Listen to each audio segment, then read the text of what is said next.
Intro. Welcome to the Gaming Outsider Podcast. We've got a special treat for you on this week's episode. Our guest is video game artist Paul Niemeyer, who is known for his work on several titles, but mostly for his iconic Mortal Kombat logo. What you might not know is that he didn't receive credit for that work, despite its popularity. He's going to tell us his story. Before that, you'll hear our impressions of Mafia: The Old Country. Also, Zach gave the Battlefield 6 open beta a shot, and Mark played the demo for a game called Syntopia. This is the Gaming Outsider.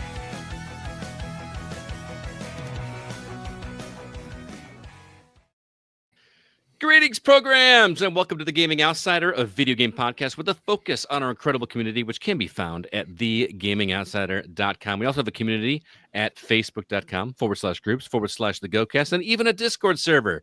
You can find that link in the show notes of this very episode. It is Monday, August 11th. I'm your host, Scott Clark, and joining me are my good friends. First off, Mr. Zach Parkerson. What's up, my friend? Andiamo, Signore Clark. Somebody's been playing Mafia. That's right.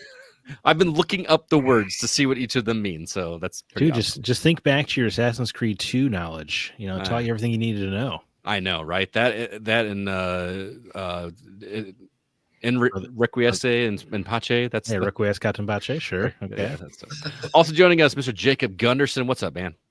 Hi, and remember, spay and neuter your pets. Okay, thanks, Bob. And Mr. Chris Behrensmeyer. What's up, Chris? Yeah, unfortunately, I don't have anything like super entertaining to say, I guess. Well, Good. Thanks for showing up. Yeah. I am here. Well, you know what? That's okay, Chris, that you don't have anything clever to say, because we have a very special treat for all of our listeners. Today's guest, yes, we have a guest this week, is a video game artist whose work includes such titles as Pac-Man, Spy Hunter, Tron, Tapper, Satan's Hollow, and the iconic logo that we all know and love for Mortal Kombat. Mortal Kombat! It gives me great pleasure to welcome to the show, Paul Niemeyer. Paul, how you doing? I forgot my theme song, damn it. Oh, I can't do that. I'm going to get sued, right? We are very, very excited to talk to you, man. We're going to do an interview here in just a second. We're going to ask you all kinds of questions. I'm particularly excited to hear about your story with the Mortal Kombat logo. But before we get there, I want to make sure it's clear to everybody. When we talk about art for these games, we're not talking about computer graphic art. We're talking about marquee art. We're talking about box art, correct? Yeah, the cabinet art and control panels, headers, all that. It was all hand done. Even Mortal Kombat was all hand done. That's awesome. So, and I didn't know this until I started doing some research, looking into you. But Spy Hunter is a major part of my childhood. That cabinet How cool. is where I learned the Peter Gunn theme. So, like looking at all that art and going, man, I'm talking to the dude that made that artwork. That I had to have been 6 years old, 6, 7 years old when that came out. Doug Watson and I. It was actually Doug Watson's game, and he was tooling along, and he was kind of falling behind. The deadlines were real tight, you know. Yeah. You got to remember that this is 1983, and the video game crash was like right on the horizon, and this was the reason for it, because we were just cranking out games every week, a new game, you know, and because the competition was, we had to also, you know. So anyway, I got done with something. I don't remember what it was, and I remember my boss Paul Ferris came to me and he said, "We need a control panel on Spy Hunter, so go over and talk to Doug." You know? So, and that's what I did. You know, it's funny. It was really, boy, it was just shooting from the hip, and you know, one guy did everything. We were. Now it's like small armies doing what we did, what one person did. And they've got computers. We didn't even have computers. Doing it all by hand. That's just, man, I could sit and ask you questions about how all that worked, because everything, like you said, is done by computers now. You do graphic design, and then you print it out or you ship it out, whatever. I would love to learn how all that works, but it worked on me, man, because I can still see that stuff in my head. Spy Hunter. Only had 3 weeks to do the whole thing. Seriously? Yeah, it was nuts. That cut is out a lot of steps. wow. Went straight from design to production. There was Yeah. no in between. So usually about 3 or 4 steps in between. Screw that. It's just taking up time. Also, back me up here, guys. That game is stupid hard, right? Like Spy Hunter is way harder than it should be. Or do I just suck at it? Oh yeah. Yeah. We suck at it too. Yeah, I suck at every game. Oh yeah, I'm terrible. As I just got back from Salt Lake City, and Tracy Carlton has this great arcade in his backyard. He also has a Mario Kart real racing kart track with go-karts. Killed ourselves, and but I was in there playing it, and I'm thinking, oh my god, I still suck after all these years. So many questions to ask you, but before we get to that, we want to talk about the games that we've been catching up on. Not necessarily new things, but things that we're finishing. Zach, what has been on your playlist this week? Oh no. Well, my wife was super sick all week, so she dominated the television. I was happy to let her have that. Absolutely. So I hopped onto the Nintendo Switch. I couldn't help but notice I had Assassin's Creed 3 installed. And I've already played, like 4 Assassin's Creeds this year, so screw it. Why not boot up the best? Hey, that game's pretty good, man. That Hatham guy, he's cool. How does it run on? Because you're playing on a Switch 1, correct? Right. Yeah. I'm not, I'm not privileged to have the Switch 2 just yet. No, I wasn't saying that to come down. I wasn't calling you a peasant. Wow. Yeah. I'm curious how, because I never played those games on the original Switch, and I'm curious how they translate it, if they play well or not. Well, the interesting part is they call it Assassin's Creed 3 Remastered, but the graphics are definitely just the PS3 360 graphics hopped over. But the gameplay is remastered. I don't know if you remember, in Assassin's Creed 3 was kind of frustrating when you would equip stuff. If you want to change your weapons, you would have to load into an actual separate menu every time. Mm-hmm. And now you just hold on a bumper and it has a proper weapon wheel that you would expect. Gotcha. For instance, and they streamlined. They took an hour out of the Hatham section at the beginning. Seriously? Really? Yeah, which I'm not super on board for, but since that was the primary criticism everybody had about how long it took you to get to the open world, I can understand. But in terms of actual performance, it just it doesn't run as poorly as a PS3 version. I don't know if you ever played that game on PS3, but it ran bad. But yeah. So this is instead of frame rates in the high teens, it's actually a solid 30, which is nice. Oh, okay, nice. So it's actually better than my memory, even though it's running on the potato Switch. I gotcha, man. That's cool. We're gonna save your Baldur's Gate 3 talk for the end of the segment, just in case people want to don't want to be spoiled, because we're gonna go into spoiler territory. So I'm gonna hop over to CB really quick. It says on here Oregon Trail. You're not wrong. Is it the original Oregon Trail, No. the one I played in school? It's the new one. Terry. I didn't know there was a new one. Yeah, there's I think it came out 2-3 years ago. And I just happened to find it, and it's the original Oregon Trail with much better graphics. Dude, it's fun. You want to talk about going into my childhood? That was all I wanted to do in school, was play Oregon Trail. It's funny, Scott, because it's on the Xbox, so you have access to it. I really think you should give this a try. I may have to do that just for nostalgia. I assume it's updated graphics. It's not updated graphics. The way the shooting game still works, it's fairly close to that still. But yeah, that's all I wanted to do. Hunt bear. Right. Yeah. You have 400 pounds of meat. Yeah. Try to ford a river with 400 pounds of beef. Yeah. You always did that, but then some of the newer updates, it's if you send a smaller member of your party out and they hunt everything, they can only carry so much back. Mm-hmm. Or caulking the wagon versus fording it. You actually have to watch it live time go through the river, and things like the river speed and depth actually matter. Fantastic. There's a 5-minute video of me watching my oxen drowned.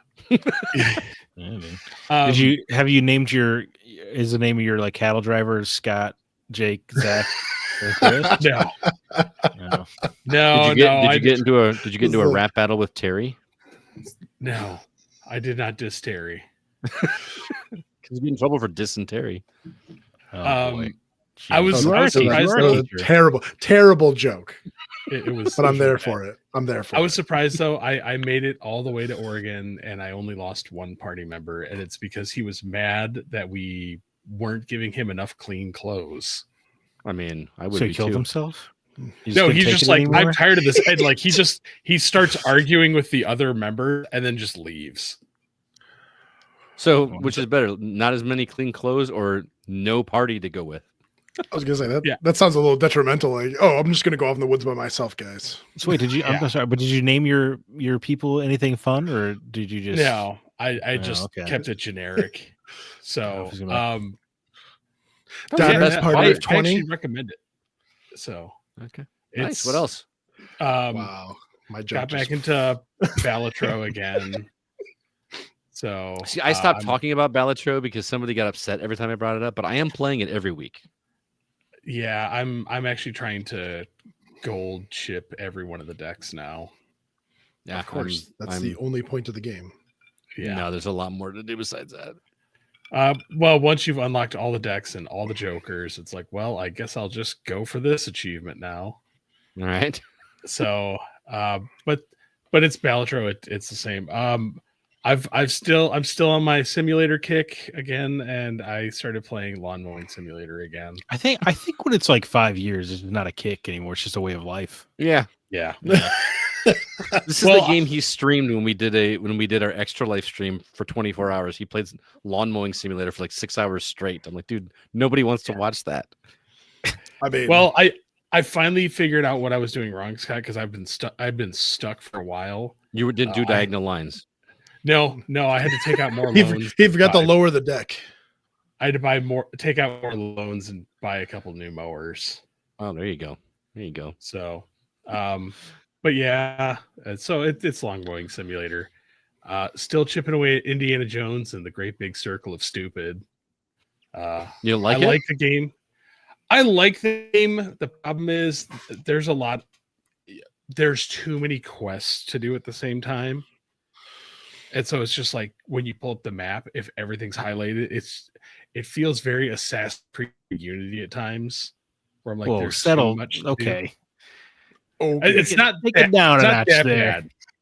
Yeah, it's not that bad, but it's just like it's a very difficult game to play on the Ally X. I will say that. Gotcha. So, Your sneeze but chipping machine? with that. the Asus Rock. It's I just just spit over my mic. but no, but all those got put to the side for the game that we'll be talking about in a bit. All right. Jacob, how about you, sir? Do we combine ours? Yeah, I'll just pitch in with you because I've been Oh. playing the same game. Well, start. You start. Well, Jacob was kind enough to let me play Donkey Kong Bonanza on the copy that we purchased as giveaway, which I was will be gonna say, giving you away say this week. kind enough, like I'm like hoarding it to myself. Well, you are. hadn't. I said it because you hadn't actually. You rolled credits in the game, but you said there was a bunch of after content Mm-hmm. that you hadn't done yet, and so you had to do that. So, but you gave me the opportunity, and I appreciate that. So, I did play some of the first world of Donkey Kong Bonanza, and that game is pretty great. It's got a. I keep hearing people say that the further you go, the better it gets. Like the abilities you do, just make it feel even more satisfying. And so I'm looking forward to that. But I'm enjoying the loop in that game of. I'm shocked at how big each level is. This first world that I'm at is something like 3 levels deep. So like there are sections where like you go essentially a warp pipe. It's not a warp pipe, but that's what it feels like. That you go to the second one below that and then a third one below that, and you can go back and forth between these 3 while you're in this world. And it's very, very difficult for me to go on and just do the main mission type thing. I just want to collect all of the bananas. I'm sorry, banana. I'm sorry. That still sounds cool every time he says it. That's the only thing I know about that game is the banana. Banana. It's pretty good. And there's other things to find. The tried and true formula that I determined is you get this ability that lets you just kind of wreak havoc and spin and do all and just break all these bricks, because that's the way that you are discovering things. Is you find these chests that will give you a point on the map to show you where a banana is. So it's not like Unity, like CB mentioned a second ago, where everything's on the map. Nothing's on the map. You have to find treasure chests that contain a map, and now I can see this is where a banana is on the map. So it's partially just digging through the environment, looking for chests that are randomly generated. It's not like you're going to have to, find the specific spot on the map. You just have to find a chest and RNG hope that you get a map that will point you to the right direction. So it's a lot of tearing apart the environment, finding this, and then following the map to get to a banana, and an interesting way to get there. Rinse, repeat. I'm doing that over and over and over again. But from, again, what I've heard is that you earn new abilities to make different ways in order to do that later on. And I'm looking forward to it. But Jake, you have, according to the notes here, super beaten it. Yeah. There's an epilogue. Yeah. After the game. So you beat the main game, it goes to credits, everything seems hunky-dory in the world, and then you start playing again to go solve more problems. But then once those things are solved, there's only about 4 or 5 missions that you have to do, and then it completes the game. But the missions for you to do require a number of bananas that you collect through the world. So if you don't have those bananas, then you got to go back through the levels and actually start collecting them again. But yes, with Scott's point saying digging through the ground and finding the chests that allow you to have maps, there's a finite number of maps. So once you start running out of maps, then you realize, oh, maybe I've gotten all of the things that I can find in this map, and then you got to go collect them. And there is a store on all of the layers. Oh, yes. That you can go there and you can buy the maps from. And when you've collected all the maps from the ground, it'll actually say sold out there. So there's nothing else to buy. So then you can run around and go collect the stuff and all that nonsense. So yeah, but the skills do make it very much easier to go through and wreak havoc on the ground and find everything that you need through it. His little sonar makes it a lot easier. I didn't mean to tear through as many, or some areas of the map. They want you to go find a way to the banana, like some kind of path that they've built and whatever. And I find myself like digging straight through the ground, like the hardest part, and then finding the banana and then leaving out the easy entrance that was left for me. Yeah. Because then it's easier to find that. But there is a congratulatory level towards the end of it, and it is hard. It took me, like, platformy. It is very platformy, but it is using all of the special abilities to an extreme level, and it took me probably an hour, if not an hour and a half, to beat it. Wow. And it's not like it's crazy long. It was just hard. And I didn't realize I could do a couple of things with Donkey Kong until that last level, until the one that I actually beat it on. And I just felt stupid. But when he gets hit, he kind of flies through the air, and there's a roll mechanic, a button in the game that you can roll, and you can roll out of the damage animation, which is something that you're supposed to do, which I didn't know until the very end of the game, like 15 hours in. Wow. And that's what helped me actually beat the level. So yeah, there's a big thank you, and there's a big talk, and there's a big show about it. And yeah, it felt, and then they roll credits again, and it felt really good to get to that point. So I am happily finished with Donkey Kong. There's really no reason for me to go back unless I just want to tear stuff up. Very cool. Well, one lucky listener is going to get that copy. We're going to do a drawing later this week. So if you have not already, make sure you look for the link in the show notes for the entry form. All I got to do is answer a question from one of our previous episodes, and you will be entered in a random drawing. And as always, our Patreon subscribers get some extra entries as well. What else have you been playing, Jacob? Me and my wife picked up Crime Simulator, which sounds weird, but it reminds me of Thief, or the new Thief Simulator or something like that. So you're dropped onto a map, or, well, I guess story-wise, you are released from prison. Somebody else paid your bail, and it was $50,000, and now you have to pay them back. So you're under contract to steal a bunch of items and make money back. It is a roguelike, so I guess maybe roguelike's the wrong word.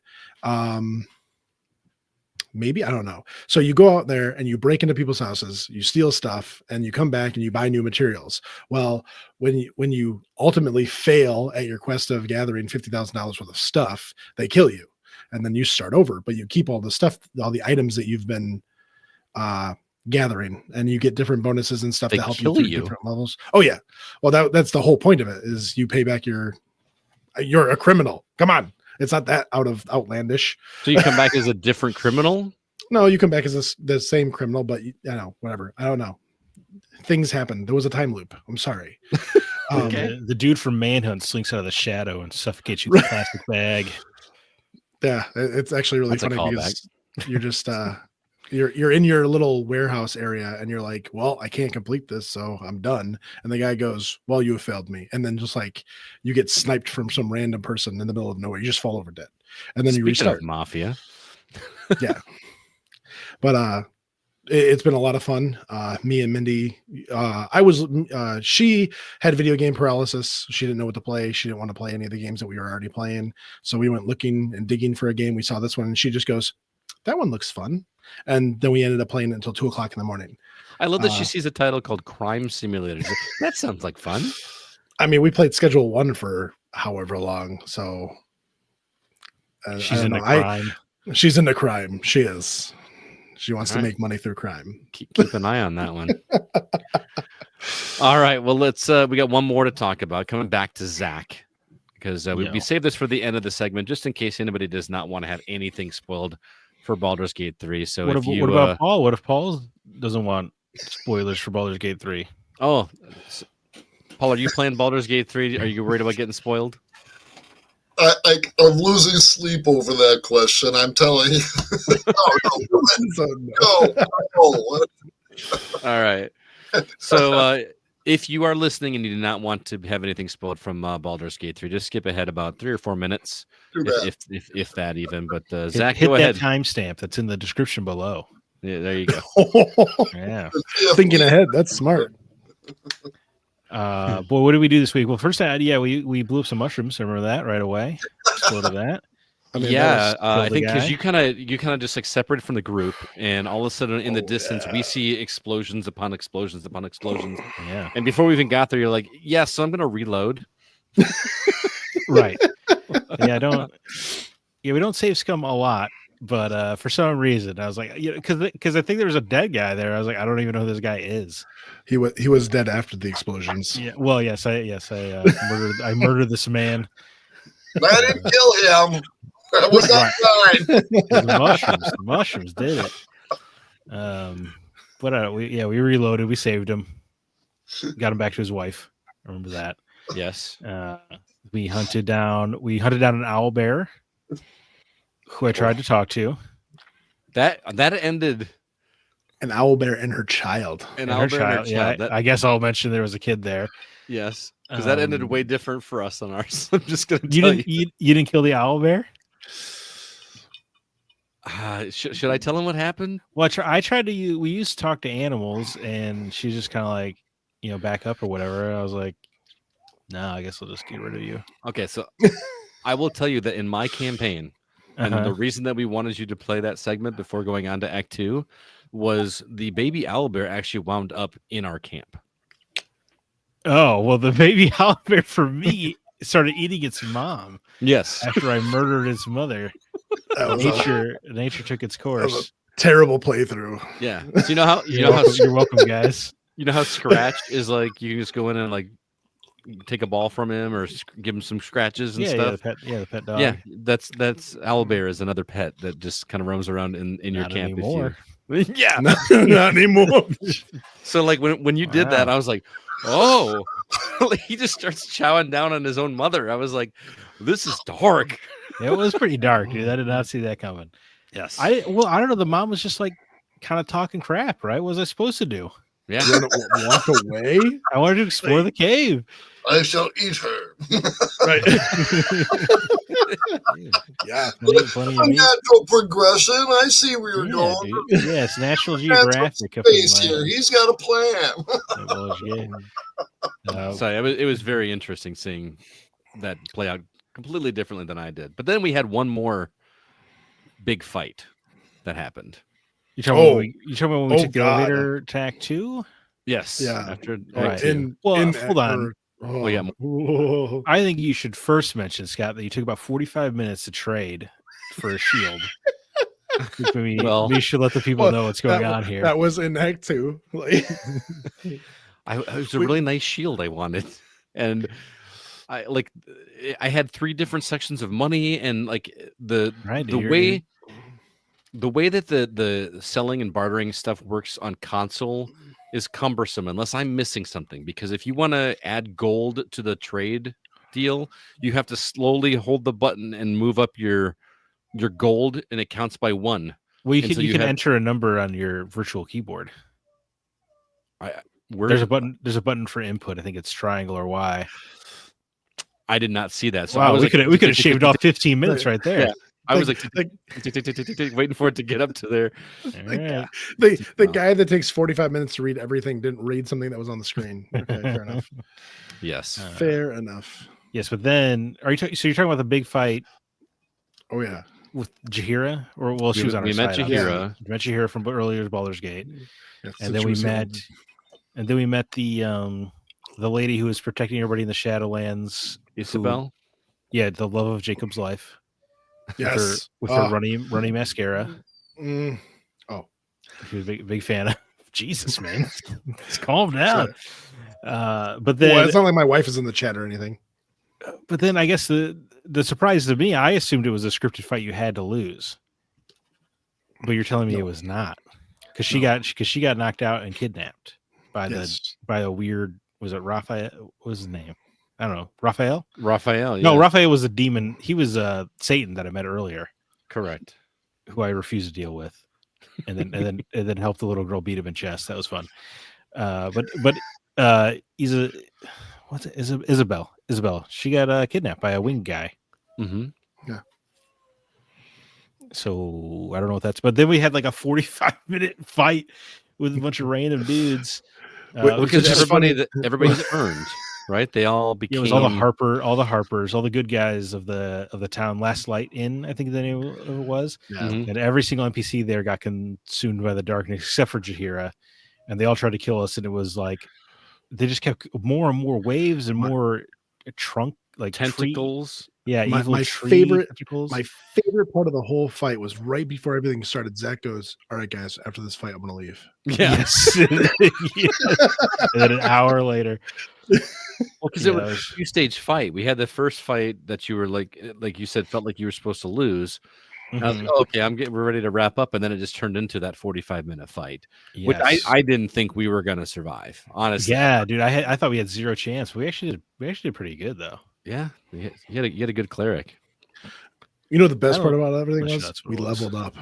We did level up. Pretty sweet. All that had to wait for level next 6. Week.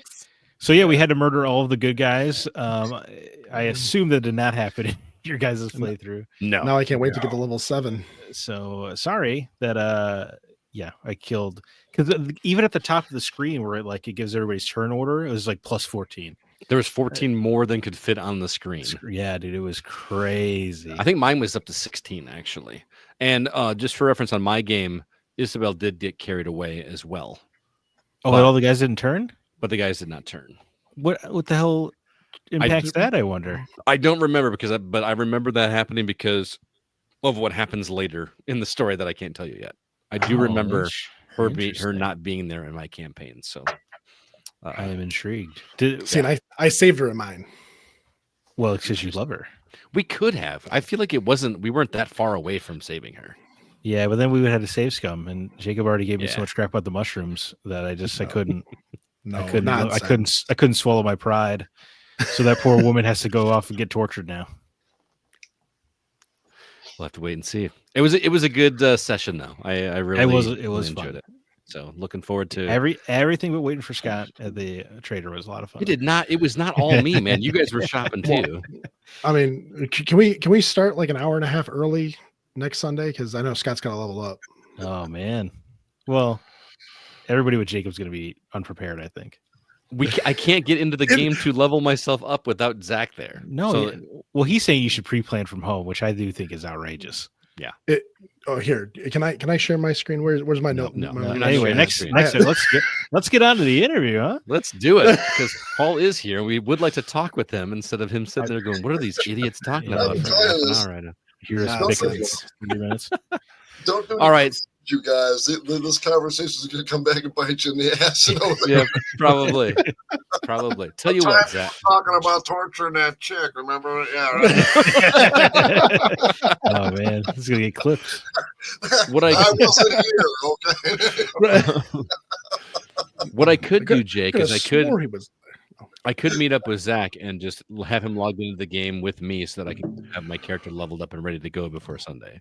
Or No, I'm not hear, doing me- that. hear me out. You go to the internet and you go to Baldur's Gate 3 wiki and I find out definitely- what you unlock at every level, and then go, oh, I'm going to be a level 6. I'm going to be a level 6 cleric. I'm going to be a level 6 cleric of this statue.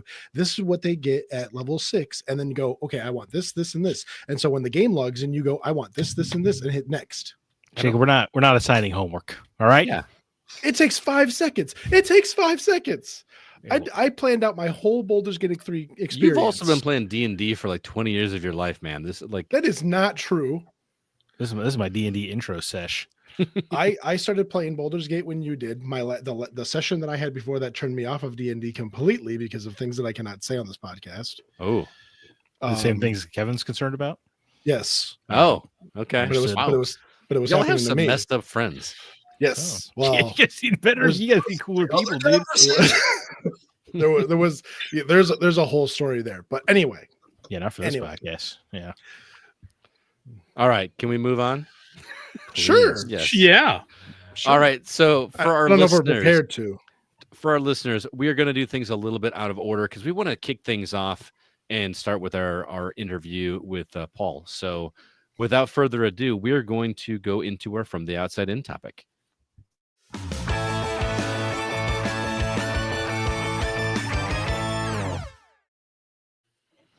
Oh, sorry. This week, for our From the Outside In topic, we wanted to talk to our guest, Paul, about his work. He has a particularly interesting story to tell about his work with Mortal Kombat, which we'll get to shortly. But before we get that, wanted to talk to you a little bit more about your career. So obviously you started working at Bally Midway back in 1982.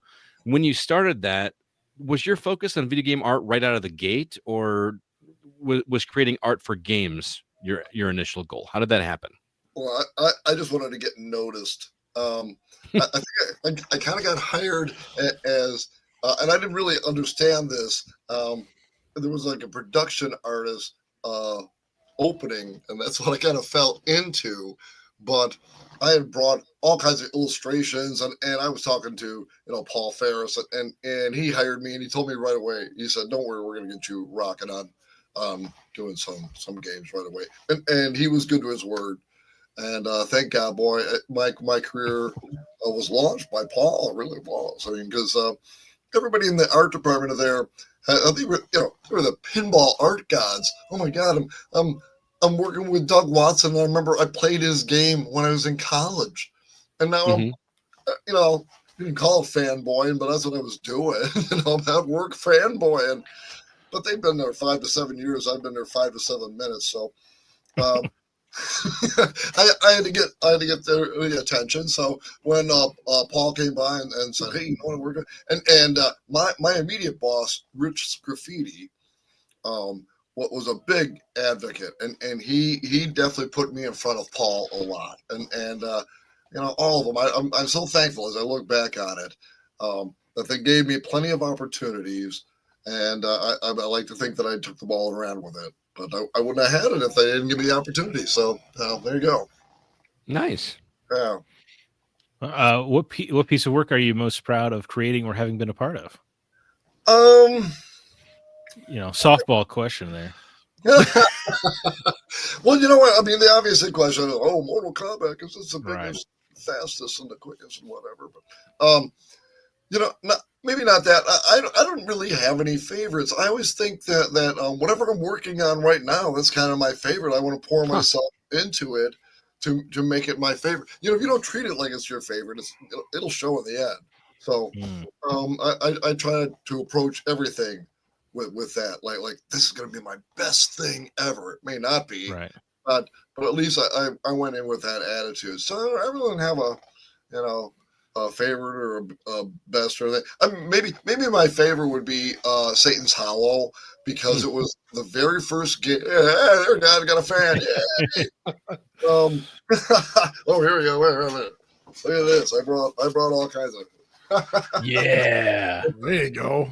Hands down, one of the best marquee arts. Oh, thanks, man. Thanks. My very first one. Jeez, right out of the box, huh? Wow. Not bad. So, Nice. Scott's mom would have beat him if he even looked at that arcade Yeah, cabinet. right. my mom Probably. would beat me if she knew that I did the artwork on that. I was raised in an ultra, conservative Mhm. Christian. Me too, man. Not only does it have Satan in it, but it sounds like it's a no happy place. It's designed to have fun, Scott. You can't do that. Yeah. I remember when I did tell my mom, it was like 10 years later, and she was like, church lady, Satan. Yeah. Okay. I got this tattoo. What, like a couple of years ago? My 87-year-old mom didn't talk to me for 2 weeks for defiling the precious Again. body that Jesus gave me. Oh man, that's crazy. I think you and I have a lot in common, sir. It sounds like it. Yeah. It came a long way, but yeah, maybe I'd say Satan's Hollow probably, because it was my very first game that had all my artwork on the entire game: the cabinet, the control panels, the header, and everything. And that Paul trusted, my 24-year-old me to pull it off. That was a big deal. It was a way big deal. Yeah. So is it a situation where like there's multiple artists working on one game? Like one person might be doing the marquee, one might be doing the control panel, one might be doing the side art. Almost always. Yeah. Wow, I didn't. Yeah. That's why, like with Spy Hunter. I was a little bit reluctant to take any kind of credit for it. And actually, Doug Watts was the one that said, "Dude, are you kidding me? You take the credit." And then I said, well, you kind of did the header, and you did the side art and the cool guy, and I did the kind of nuts and bolts stuff with the control panel. And he said, "Did you work on it?" "Yes, you did." "Shut up." Yeah, he's right. Shut up. Yeah. Take some credit. Yeah. Right. So yeah, when you have to do an entire game by yourself, that was like a huge deal. Like Tapper, I worked on Tapper with Margaret Hudson, and boy, she was so talented, so such a cool lady. One of the few women that are involved in pinball.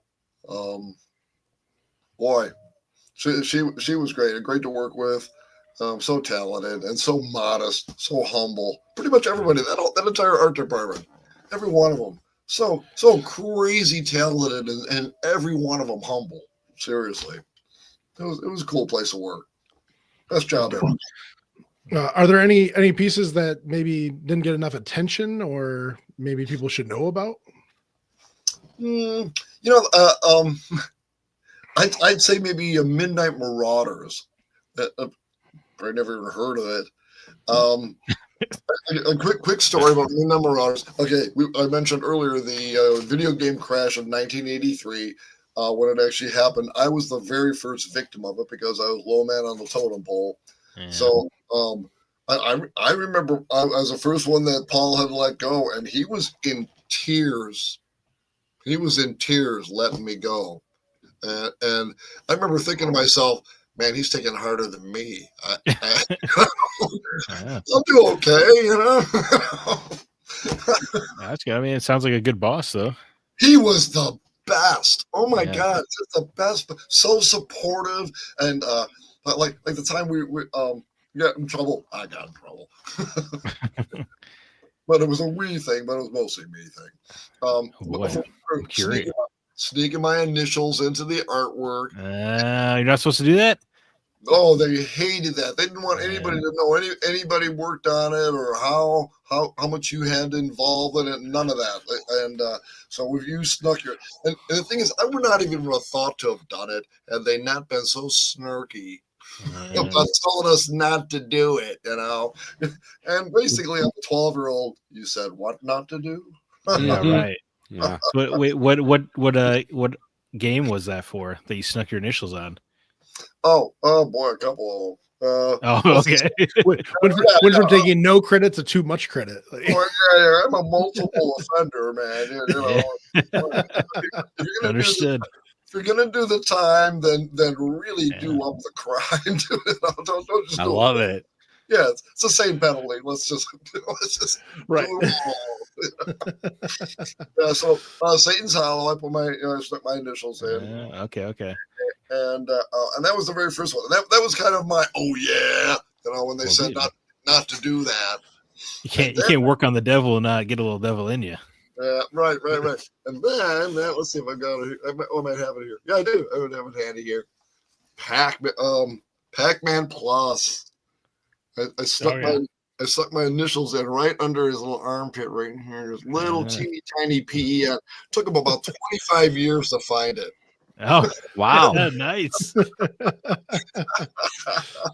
Okay, so one day Paul comes down from the ivory tower, and he comes in, and you can tell he's bent, and he's got that bulldog going to put his face through the wall kind of a look, and he calls everybody to gather around, and he said, I was just upstairs talking to the boys, in the ivory tower, and they're all bent out of shape that. You're putting your initials in the artwork, and then there was kind of a glance at me, and he goes, "Here's the deal: you got to get better at hiding it, okay?" Right? He's not telling us not to do it. He's telling you got to get sneakier about it. They're fighting it. Yeah, you need to. Yeah, and the point was, and he'd tell us like, "Here's how to do it. Write this down." So, okay, we got to. And if it went to production, it was too costly to go backwards and deconstruct it. Okay. So they just, bit the bullet and live with it, and then just slap your wrist for being a bad little boy and not listening twice. Well, 3 or 4, 10 times, but anyway. I know what that's like because I've been telling Jacob to not hit his mic with his drink for about 6 months now, and he just keeps Okay, well, yeah. He just keeps doing it. So I get it. It's a fact. It's good. He's just making sure that people still know he's sitting there. When I point, give it. What was that? I'm like knowing some of the things that you've been able to achieve throughout your career. I mean, is there anything that you would definitely do differently, or paths that you would have taken? Hide a signature better. No, I got away with all of them. There was not one that came flying back at me, which was probably that was the problem. Was that they all slid through into production, and especially I think the Pac-Man one, when they found that was kind of stepping over the line, because Namco were dicks. So oh yeah, the bear, that was not who was that 24-year-old smartass down in the art department poking the bear? Dang, Namco didn't play nice, huh? Yeah. Well, what I'd like to know is, because I'm not an artist at all. I'm not creative. I don't know. I just sit here and I read copy. That's pretty much my entire job on this podcast, is I just read what's typed out here. But I want to know how creating art for video games is different from other mediums. How does the process change? What's the difference between doing stuff for video games than saying painting, or what's your thought process when you're coming up with art for a game? Well, they're all thematic, so you've got the theme, you want to immerse yourself in that theme, and that's kind of where I start. And then find characters that stand out, or if you want to introduce them into the artwork, or maybe there's a scene or something from the game that is intriguing, or something to that effect. But it is different. It is completely different, because most of my other stuff was advertising and marketing art on Michigan Avenue, the ad agencies on Michigan Avenue. And that's a completely different process. Here's the thing with the ad agencies. They don't care how much it costs to get it done. And they will redo it, and they will start from scratch, and they'll throw tons of money at it happily. And yeah, and yeah, right. Oh, change it. You know, when I say to people, yeah, we had to do it. Okay, well, but this is a game example. But when I was working on PopCap game, what the hell? Can't think. Peggle. I was working on Peggle. Wow. Yeah. Okay. 34 pencil sketches for the cover. 30, and they were all one-offs. They weren't like, give me 3 different versions of this for a particular one. Nope. Nothing like that. They were completely unique, each and every one of them. And I told that story, people went, oh, you poor guy. Poor guy. I was a rich guy. Are you kidding me? Changes for the bottom of this business. Please, I'll do 34 more. Where do we start? Are you kidding I'll draw that damn unicorn as many times as you want. Yeah. You know, I mean, the clock's running, baby. But yeah, like, and actually, PopCap was probably the different. They had more of an ad agency approach to making the games, where they didn't care how much it cost to get it the way they wanted it, and they'll make you draw as many versions as ideas they'll come up with. That's fine by me. That's great. I like working like that. Because usually you end up defining what the it's going to be pretty fast, you know, because if you're working with pros, and you always are, let's face it, at that level, you've weeded out all the amateurs. Yeah. Nobody's that you're working with is you know, and you're hanging with. Everybody's pro to the max. So you don't no hand holding. You go right to the end product, and that's a joy. That's a joy to work on stuff like that. So, but yeah, the game companies back in the day, they're more like it was a lot of shooting from the hip and we just winging it, a lot of winging it. Well, Mortal Kombat was a perfect example of that. You know, they didn't even care what the sketches like. Nobody even asked to see sketches. You know, they just wanted it done. Every conversation was, "Is it done yet? When is it done? Why isn't it done yet?" Nah, I don't care. Yeah. that whole thing. That was the goofiest project I've ever worked on. Mortal Kombat was? Yeah, absolutely. I guess we're gonna get into that later, huh? Yeah. We'll keep that up, but definitely the squirreliest project ever in 40 years. The squirreliest. All right. Keep that in mind. Yeah, fascinating. Is there a dream IP that you would want to work with? I don't know. Well, I kind of not really. Actually, I mean, let's face it. I've kind of worked on some iconic ones that are probably the want to do list for most people. So, yeah, I can't say that I'd like to do more. Yeah, I mean, here's the thing: whatever shows up, that's what's going to be. There you go. Yeah, I like that. Because it's an adventure. Every project's an adventure. Every day's an adventure. You don't know what's going to happen. You know who's going to show up. You know where a job's going to come from. I mean, it sounds scary, and it is a little bit, but it's also exciting because you never know what's going to happen. And you know, Warren Davis, Hubert fame, he and I did a panel together in Salt Lake City this last weekend. And during the panel, at one point he said to me, "You're kind of a half-empty glass kind of guy." And I said, "They made me that way. I used to be the half-full guy." And I said, "You know what it is?" Yeah, because he was always an employee. I said, "You lived in the zoo, and lunches at noon at the zoo every damn day. You can count on it. It's going to show up at noon, just like always." Now, I live out in the jungle, okay?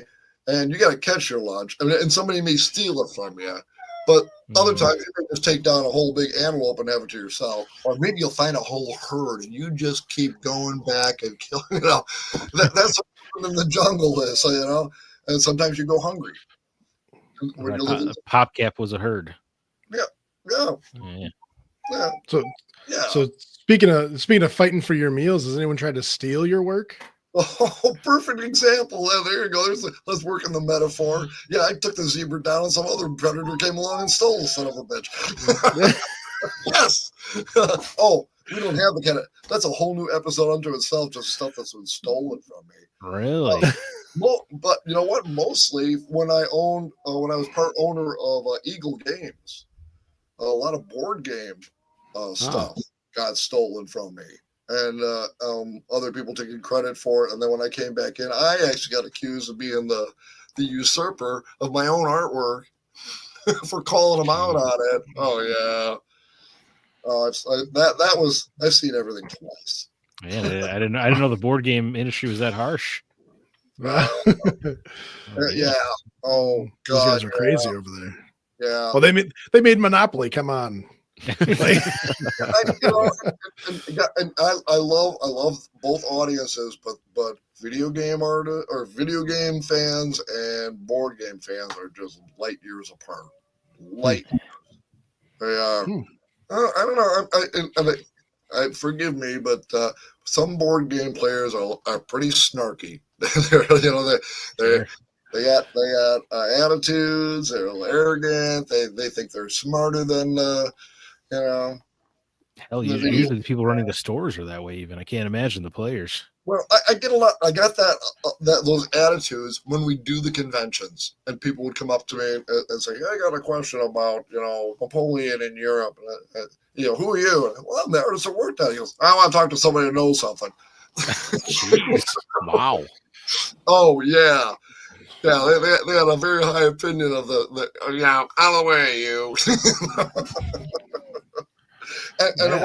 and not just a little bit. That was like all the time. So yeah, I was kind of glad to get back in the video game business. Tell you the truth, everybody's a lot happier and fun, and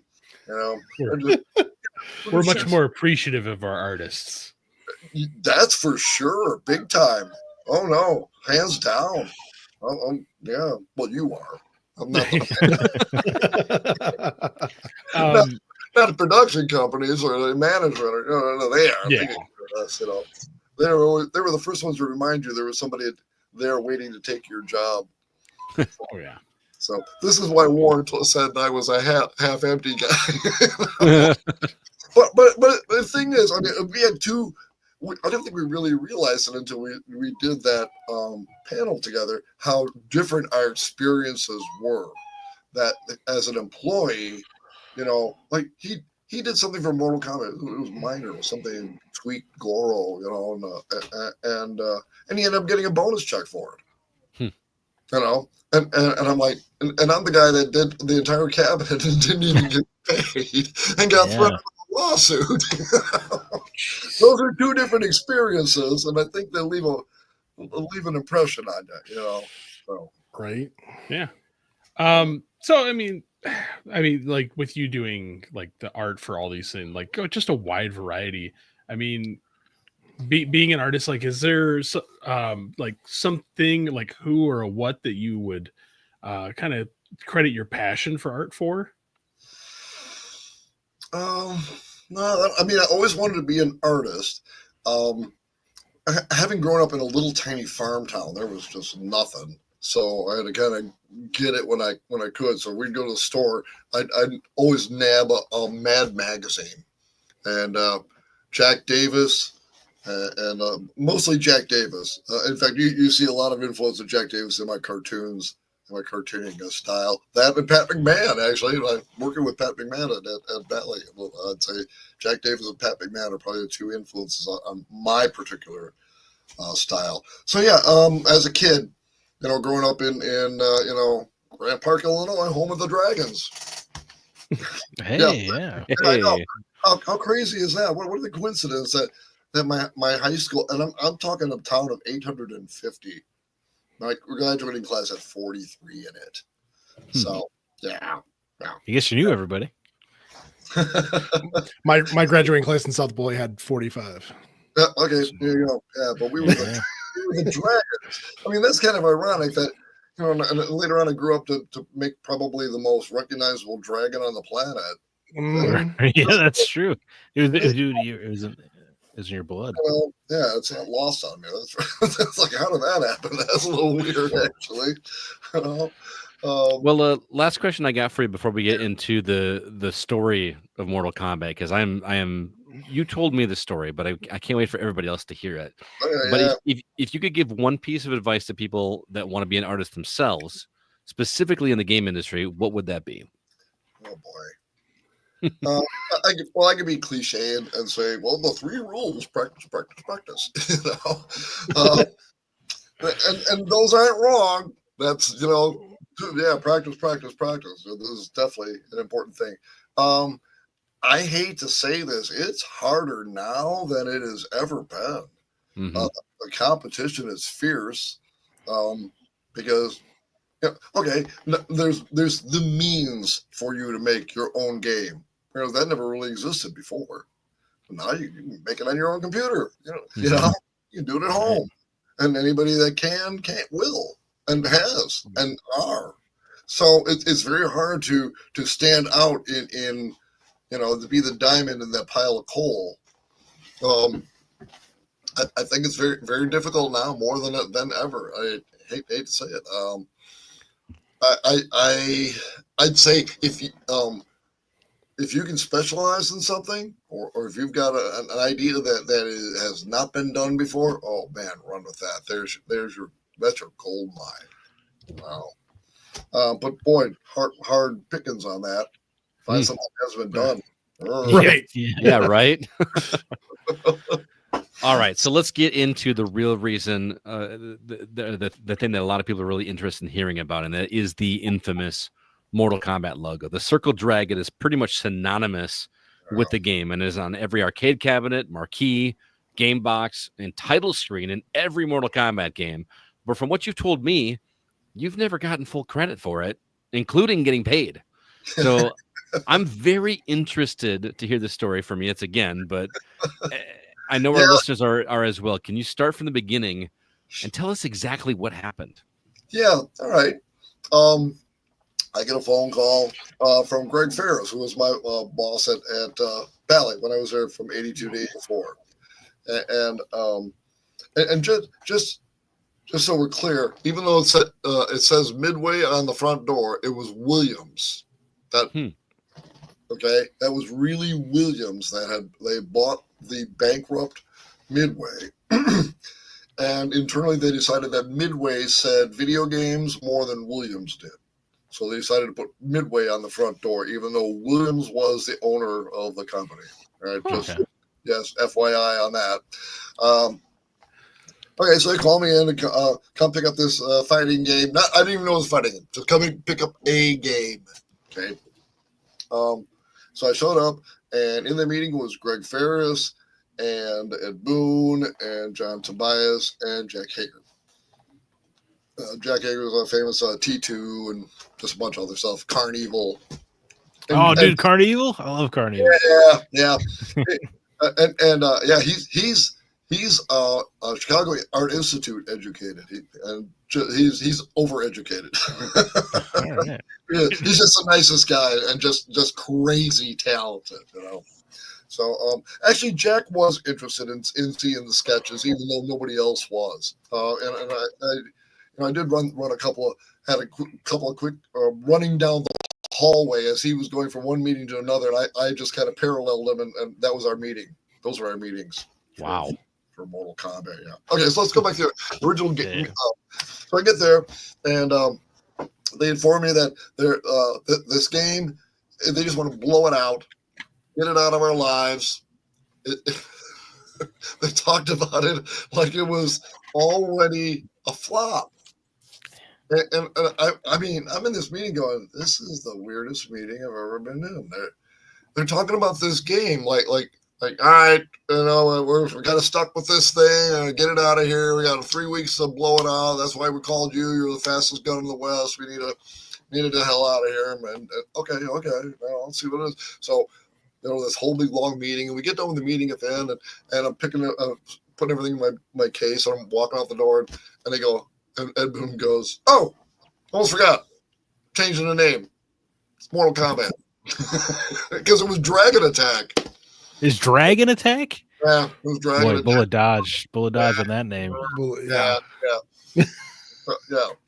So I remember going, okay, and then like I put my pen and everything. So I grabbed. There was a green marker on the table. Just grabbed it and I wrote in script, Mortal Kombat with a C. And he looks over my shoulder and he goes, with a K, like idiot. Dare you spell it correctly?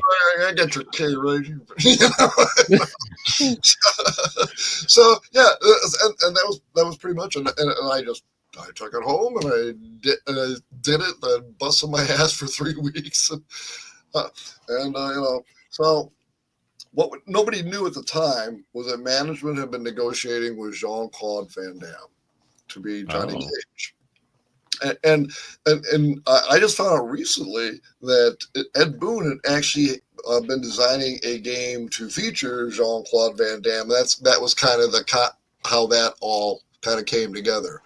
So they 86'd his game and then brought him in and made him one of the programmers on Mortal Kombat. And then they had the idea of bringing Jean-Claude Van Damme into that, and it fell apart. And when that did fall apart, they had it hardwired in their heads that the only way the game was going to be a success was with Jean-Claude Van Damme on board, and now he's not. Oh, that's why they thought it was going to be a failure. Greg, would you just call up somebody, like that fastest gun in the West, to get him in here and blow this dog out of our lives? Damn. It was a summer. Wow. It was a summer game. 3 months. They had 3 months to knock this game out, get it done, and get it out the door. And management was like, "Yeah, we could." He's got a new kid, a Tobias kid, fresh out of school, 21 years old. He was 21 when he did that. So okay, and they're like, "Yeah, give the new kid a shot at. He's got some fighting game. We need something to go up against Street Fighter 2." And that was their motivation was, maybe someone will come out of it. You never know. So half the executives were on vacation and they didn't give a damn, and the other ones that were there didn't give a damn either. Thank God, because otherwise it would have been a mess. Right? They didn't touch it. Management did not touch that original game at all. Thank God. It's purely an artist game. From every bit of it is a pure artist game that nobody from management even took a look at. Thank you, Jesus. Yeah. Every spine rip was art first. Yeah. Well, it was just about a deadline. Just get it done. Get this dog out of our lives. I mean, like I said, this is the squirreliest game I ever worked, or squirreliest project I ever worked on in 40 years. And you're talking about it like it's a flop before it's even made. And we're talking about Mortal Kombat. How crazy is that? So, I mean, to be fair, it was called Dragon Attack. I would have thought Dragon Attack was a flop. Yeah. So, okay, you're telling me Dragon Attack and there's no dragons in it? Like, what? Well, I got a question with that. Is that why the dragon logo became a thing, because of the original name, Dragon Attack, and so you made this circle dragon? Yeah. And here's the thing, and I got to be honest, I didn't design the logo. It was that they had a rough dragon, in that shape, and they're like, here, take that, clean it up, make it a nice logo, and here's the type style that they kind of sort of halfway designed, and you finish the design on that. And I know it says Dragon Attack, but make it say Mortal Kombat, and I'll throw some dragons in there, and it was pretty loose, and throw some shit together and see what happens. It'll be okay. You know what you're doing. Well, at that point, I've been doing it for 10 years, and so and we had already discussed that we're going straight to production. There's no goofing around with, let's see if we can fix that better. No, there's none of that. No chin stroking, no hand holding, no, let's tweak that. Nope. Straight to the production art, and nothing in between, because we just didn't have time to do it. And what most people don't know is that simultaneously I was working on Time Killers. I had Time Killers from Incredible Technologies. I had it on one desk, and I had Mortal Kombat on the other. And the only reason I wasn't in violation of NDAs is because Midway forgot to get one. Okay. I have an NDA with them. Wow, that's just how little they cared, huh? And no, it was brought up in the meeting. They just didn't follow through on it. And the thing, and here's the thing: when I walked out that door, they didn't see me again until I dropped the artwork off. So out of sight, out of mind. You know, I work in my own studio. Okay, 2 days later, when I picked up Time Killers, and I painted the background arts for the actual game on Time Killers. That's what that was. It was 2 days later. I did sign an NDA with them, but their NDA was very specific in saying that once I'd taken a game from them, I could not take another game from a competitor afterwards. I'd already taken one, so it wasn't afterwards. very, very slick. Wow, Lawyer. the loophole. Yeah. So I remember I went to lunch with my lawyer while all that was going on, and I'm like, I just told him the story I just told you, and he goes, "Don't ever say that again." Waitress might have heard you. Are you insane? Don't ever. Oh my God! Don't let your wife know. And he scared me enough. I didn't. I locked the studio door. I wouldn't even let my wife in. Whoa, In case she saw it and said something. I don't know. I was paranoid, but you know, they could have both sued me into oblivion if they wanted to. Either one of them. Yeah, thank God they didn't find. And I kept that secret for 17 years. Wow. Yeah. Yeah, I'm freelancer, you know. Your butt's in the sling. Like I said to the panel this weekend, the freelancer is the guy that if it goes well, they're going to be falling all over each other to take credit for it and figure out a way to kick you to the curb. If it goes badly, you're the whipping boy. right? Of course. Yeah, that's always going to be the freelancer. So, you know, I don't care how much half full I started. You can't live in that environment and remain half full, okay? Sorry. Yeah. So the game goes to production. I think you told me when we met that there was only, is this true? There's only 200 cabinets made on the first run? That tells you right there they had absolutely no faith in this game at all. None.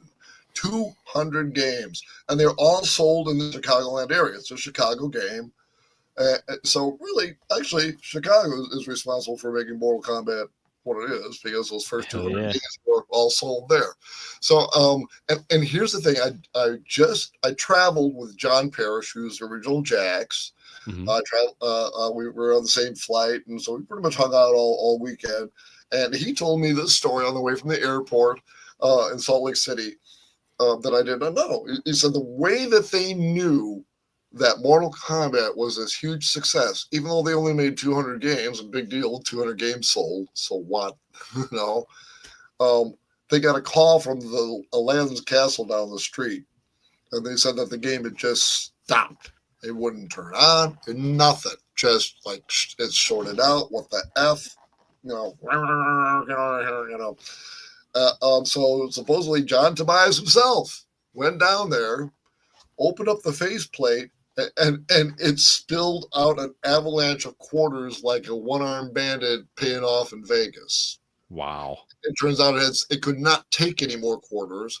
It had shorted itself out because the quarters had spilled out onto the boards and was shorting the whole damn thing out, and it wouldn't even, That's a good problem to have. That's an awesome story.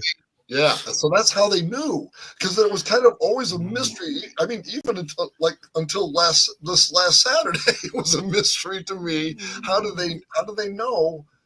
Because when I called up in December to get my money, I hadn't been paid yet. It came out October 9th, and December 9th, I'm calling up 60 days. Where's my money? But this is the soft. Where's my money? Hey, there must have been some clerical error. Where's my money? You know. It's not the 90 days. I will break your knees. Where's my money? You know. This is soft. We're starting soft. We're coming soft. You know? And so it's December, and they knew what they had. You know, then that was a pretty short, 2 months, and bing bang boom, you already know what you got on your hands. So I call up looking for my money, and I end up with Ed Boon on the phone. I'm like, why am I talking to Ed Boon? Somebody in accounting, so, you know. So Yeah. I started out soft, and I'm like, wow, who saw that coming? That was just crazy. Everybody thought this was going to be a big old flopola, and look what happened. I am so proud to be part of that team. And he cuts me off right there, and he goes, "You weren't part of the team." Oh real, boy. And real then, shitty, you know. I'm like, okay, yeah, all right. And then he said, "You're just a hired gun. I don't know where you thought you were part of the team." And then he said something. This is why I remember the conversation. He said, "That artwork will never cross over the threshold of the front door ever again." Well, I guess that means it was a mistake hiring a freelancer. Not my mistake, but I seem to be paying for it. So, Wow. yeah. Then I'm dumbfounded. I remember just being like, not knowing what to even say. And he came in and he said, "Let me just tell you, I want to remind you about that in your NDA." You remember the one that didn't get signed and didn't get it? yeah. Yeah. Oh Yeah. yeah. He's reminding me of the NDA that said I can't talk about Mortal Kombat or show the artwork I did for it or associate it with my name in any way, or they will sue me into the Stone Age. His exact words. And I remember that because I saw you at Midwest Gaming Classic, and you were sitting at your booth, and you had the Mortal Kombat logo, the dragon, and then the marquee words like covered up with paper, and I was so confused as to why you did the art. Why weren't you able to do it? And that's why, because they basically told you weren't allowed to have it. Oh no, that was something that happened after I was rediscovered and came back on the scene. That all just resolved itself about a year ago. Oh, I'm jumping ahead. I'm sorry. Yeah, no. The minute I came back on the scene, Warner Brothers was right there to hit me with a cease and desist letter. How dare you? When we bury people, we expect them to stay buried. Yeah. Yeah, you coming back there for 27 years of obscurity. You got a lot of nerve. Kind of. A little bit. I want to kind of back up then, because I went ahead too far in the future. So okay, yeah. you got a cease and desist back in the 90s. No. No. No, he got told to piss off by Ed Boon himself. Right. Yeah. So here's the and you got, my situation was unique unto itself too. My real, I guess I'll say, where my real income was being made at the ad agencies on Michigan Avenue, and I remember my billing for Mortal Kombat was like $2,800 for 3 weeks worth of work.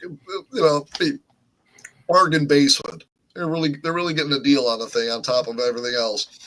But it's only $2,800. I was making about $2,800 a week at the ad agencies in 1992 money. Yeah, and nobody, yeah. like I said, nobody complained, nobody whined, and the big thing between the two or the two genres here, the game companies, they're making millions of dollars off of us, but they'd rather steal it than pay for it. The ad agencies, they're making millions of dollars off of it, but they're willing to throw tens of thousands at us to keep greasing the art pipeline, because that's what makes the money. That's what, So it was so different. So with that in mind, not wanting to go back and fight them for a lousy $2,800 that may have or may not have a lawsuit attached to it, even if it was a righteous one or not so righteous one, it doesn't really matter. You still have to fight it, and you still have to have money for a lawyer. And in the big picture, it's just not worth it. It's better to just walk away. And that's what I did. I walked away. Just shrugged my shoulders and went, oh, well, that's how it goes. And then I sat back and watched the damn thing explode into an incredible mega empire that nobody could ever possibly predicted in their wildest imagination. Thank God they didn't, because they probably I would have probably had some terrible accident and never heard from ever again. That's a possibility. When you got millions and millions and millions of dollars on the line, it's not so. Yeah, dude. I mean, you might trip in front of the red line. You never know. Yeah. So okay. So Now, and here's the thing too. Now, Mortal Kombat, it ends up in Congress, okay, and all of a sudden, everybody at the ad agencies I'm working at are all concerned about First Amendment rights because we're talking about censorship and possibly, every game getting a designation, an age, and because none of that existed before Mortal Kombat. Right. Yeah. So I remember there was a Shisa storm at the ad agencies, and I was kind of like, hey, Paul, you know anything about that? I do not. I didn't really kind of want to associate myself with it because I didn't know which way the wind blew. I could have gone. Who knows? I could have gone. Yeah, that was me. And they go, dude, you're awesome. You're a first. I'd say that. I could have gone. You're involved with that shit storm, are you? What's the deal on that? Everything rethink using you. You don't know how it's gonna go, so you shut your mouth. Yeah. Nah. I can neither confirm nor deny that Dragon Attack is going to do well. Yeah. yeah. So I literally disappeared for 27 years. And what brought you back? What's that? What brought you back? Oh, all right. A weird coincidence. Here in Chicago, excuse me. Here in Chicago, I ran a haunted attraction called Abyss Haunted House. And it was a pretty big show. I had like 70 cast members and ran it for 10 years. Wow. And, 32 rooms, 8,000 square feet indoors, 12,000 square feet outdoors, a security task force of 12 people, 3 off-duty cops out in the parking lot. Man. Yeah. Everything, infrared cameras everywhere. It was a top-end show in Chicago. And Chicago, for whatever reason, is the mecca of haunted houses. There's like 25 professional haunted houses here, so the competition is pretty stiff. If you can make it here, you can make it anywhere. So I'm pretty proud of we were always a top 10 haunted house. So at the end of it, I still kept in contact with my guys, and one of my characters, one of my actors, was playing the original game one night, and he gets to the end, and my name's on it, misspelled. Oh. One last indignity, right? Yeah. My joke, one last twist of the knife. Yeah, my joke was, they could have gotten it off my invoice had they read the invoice. Ooh. It was spelled right. I'm pretty sure it was spelled right on the invoice. Pretty sure. Anyway, so he calls me up, and he's going, "Oh my God, is this you?" And I'm like, "Yeah, it used to be me. I'm not sure. That's not me anymore, but it used to be." And he was like, "I've known you 15 years, not one utterance. You did okay, but for me, I didn't need the respect of my haunted house cast because I was the Mortal Kombat guy. I didn't want that. I was never going to say that. I didn't tell anybody that. I just wanted them to respect me for being the haunted house guy, So I didn't talk about it, And the thing is, too, I mean, I got over it. They had 27 years to get over it. So, maybe the first 2 years I grumbled a little bit and went, guys. But, you move on. You're like, oh, well, it is what it is. I'm going to pine over that. I got plenty of it didn't affect my career in one tiny little bit. I mean, I went on to work on Jurassic Park 2 and Men in Black and Star Trek 6 and Little Mermaid and Hercules. I mean, it's worked on all kinds of crazy stuff. Yeah, man, good for you. Always. Yeah, constantly. There was never a time when I wasn't working on something crazy and fun and cool. And so when that went away, I was like, screw you. I don't care anymore. I don't need you. Yeah. So like I said, 27 years went by, and so he called me up and blah blah blah. And he said, "Okay, I know." And I said, "He said, well, why haven't you said this to anybody? Why aren't you, getting any credit for that?" And I said, "Well, that's kind of a good question, but I kind of gave up on that, and I was willing to walk away from it, and he wasn't. And he called up Doc Mack, who owns Galloping Ghost. Galloping Ghost. Apparently, he knew him, and Yeah, he said, dude, you know your stuff, Scott. "Yeah," and he said, the Mortal Kombat artist lives like 25 minutes from you. So Doc went on a campaign of emails and texts like 6 months. He was just relentless. And he kept texting me, "Hey, you have fans. You should come in and meet them. They want to talk to you. They want to hear your stories." And I'm like, what a bunch of bullshit. 27 years, really? 27 years, nothing, and now everybody would hear your shit. That's unfortunately, that's kind of how I was looking at it. A little cynical, let's face it. So it was like a rainy Sunday afternoon. I think I went down there and just kind of stumbled in to see what it was about, and my life changed from that moment forward. Like 20 cities a year on tour, and that was about 5 years ago. That's been crazy. I'm edging up on my 100th convention. Wow. Oh, in only 5 years? All right. Not too I'm shabby. loving it. I love it.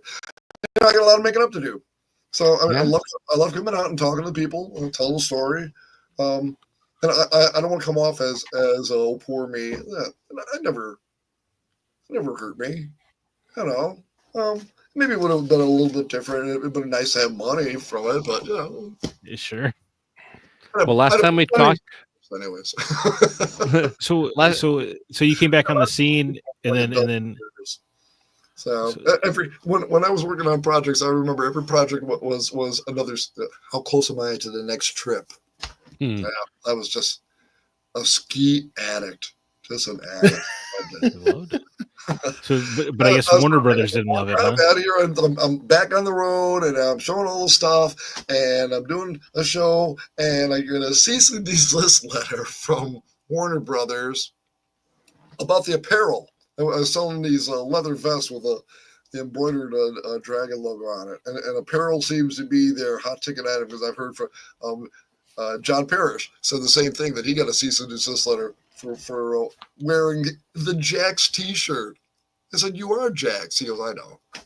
That's just like when they took Dan Pacina to court for looking like Johnny Cage. What? Yeah, he is Johnny Cage. Yeah. And he lost. Yeah, and had appeal, and actually eventually won in an appeal. Okay, now I want you to ask yourself the pause one or the arcade one, the Mortal Kombat game that doesn't have the Johnny Cage with a flying kick on the side. Oh, yeah, it doesn't have it on it. Why? Well, they said there was a licensing problem. There was no licensing problem. It was just them being snarky. They lost that legal battle. So like, screw you, Johnny Cage. You're off the side. Yeah, if they don't put him on, they don't have to pay him. Yeah, that's how things are done. Crazy. So how did Warner Brothers find out that you were selling these items? Oh. Good. All right, sorry. So how did Warner Brothers find out that you were selling these items? There's a narc at the conventions. Yeah, that's a good. I'm guessing. Well, no, they probably do. They probably had somebody. They said it was a PI, private investigator. Yeah, they had us followed. Okay, and that the weird part about that was they sent me photos that this person had taken, like of my booth and the stuff that was in my booth, and me walking around at the convention, and then a weird shot of me in front of my hotel. Oh man, that's creepy. Why was that thrown in the bunch? Right. What were you saying? I know where you're staying, right? Oh man. Have to get swatted. Right. Yeah. So there's a lot of money to be made. There's a lot of weird stuff that happens in the gaming industry. I'm going to tell you a quick story about when I was at Bally Midway in 82, 84. Even though they assembled the dream team of an art department and a dream team of a programming department, they still had it in their heads that their success came from Japanese games because of Space Invaders, and Pac-Man, and.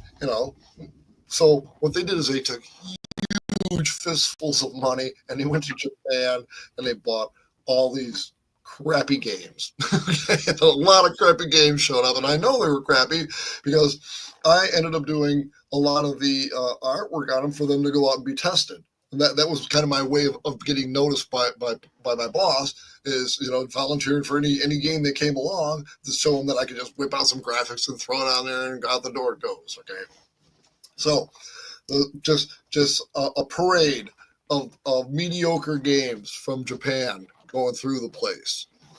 All right, so now about 83, somewhere in there. One day, my desk is right by the door. So one day the door comes open and this little woman, like 5 foot nothing, 80 pounds soaking wet, in this nice business suit, flips out a badge and goes, "Push away from your desk, customs agents." What? Wow. Yes. You got raided. Customs agents. And right behind her come 2 shaved gorillas in black suits. They weren't screwing around. Because at first I thought, is this a stripper? It's the 80s, right? Yeah, man. Step away baby. from your desk. Custom, baby. Yeah, no, that's not that. Not that. So I gotta check your packages. Yeah. Okay, so we all push away from our desk and we're all goofing and throwing paper airplanes because we're all 12. Let's face it. We made a living at being 12 years old. So they do a little walkthrough. They're in the department 30 seconds. That's it. And out the door they go. And I doubt the rest of the art department even knew who they were or what was going on. I don't think anybody heard the little badge flashing thing, and I got the full brunt of it being right by the door.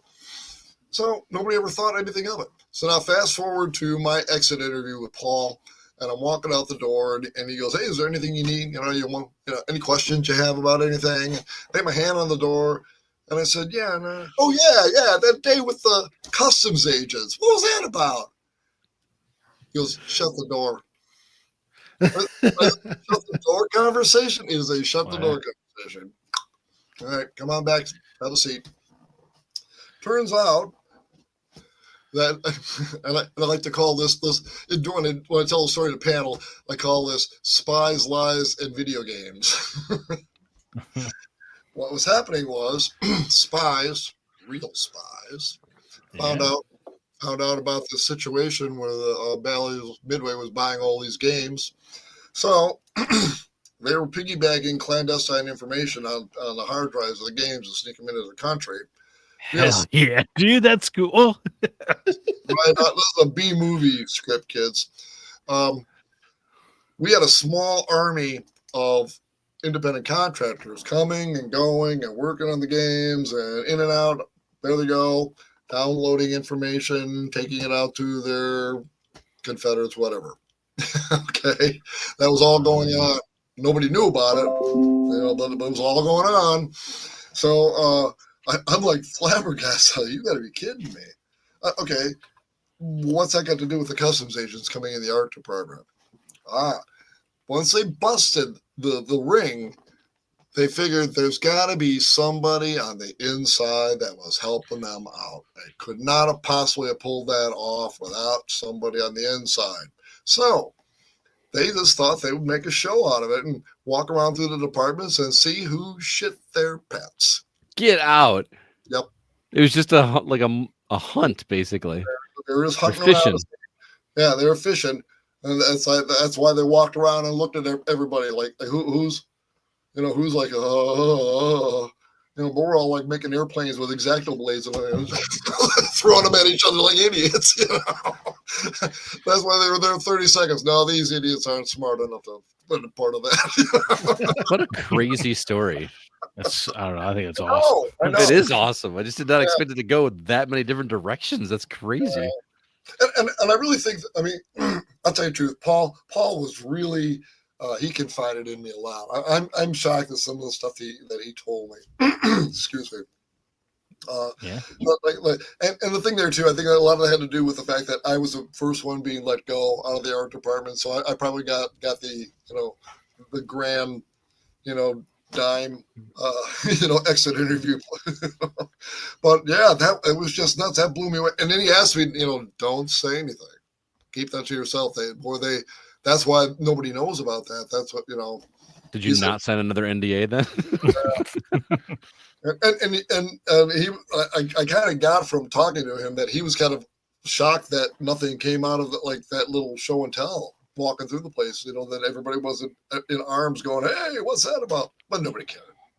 Nobody noticed. Yeah. Right.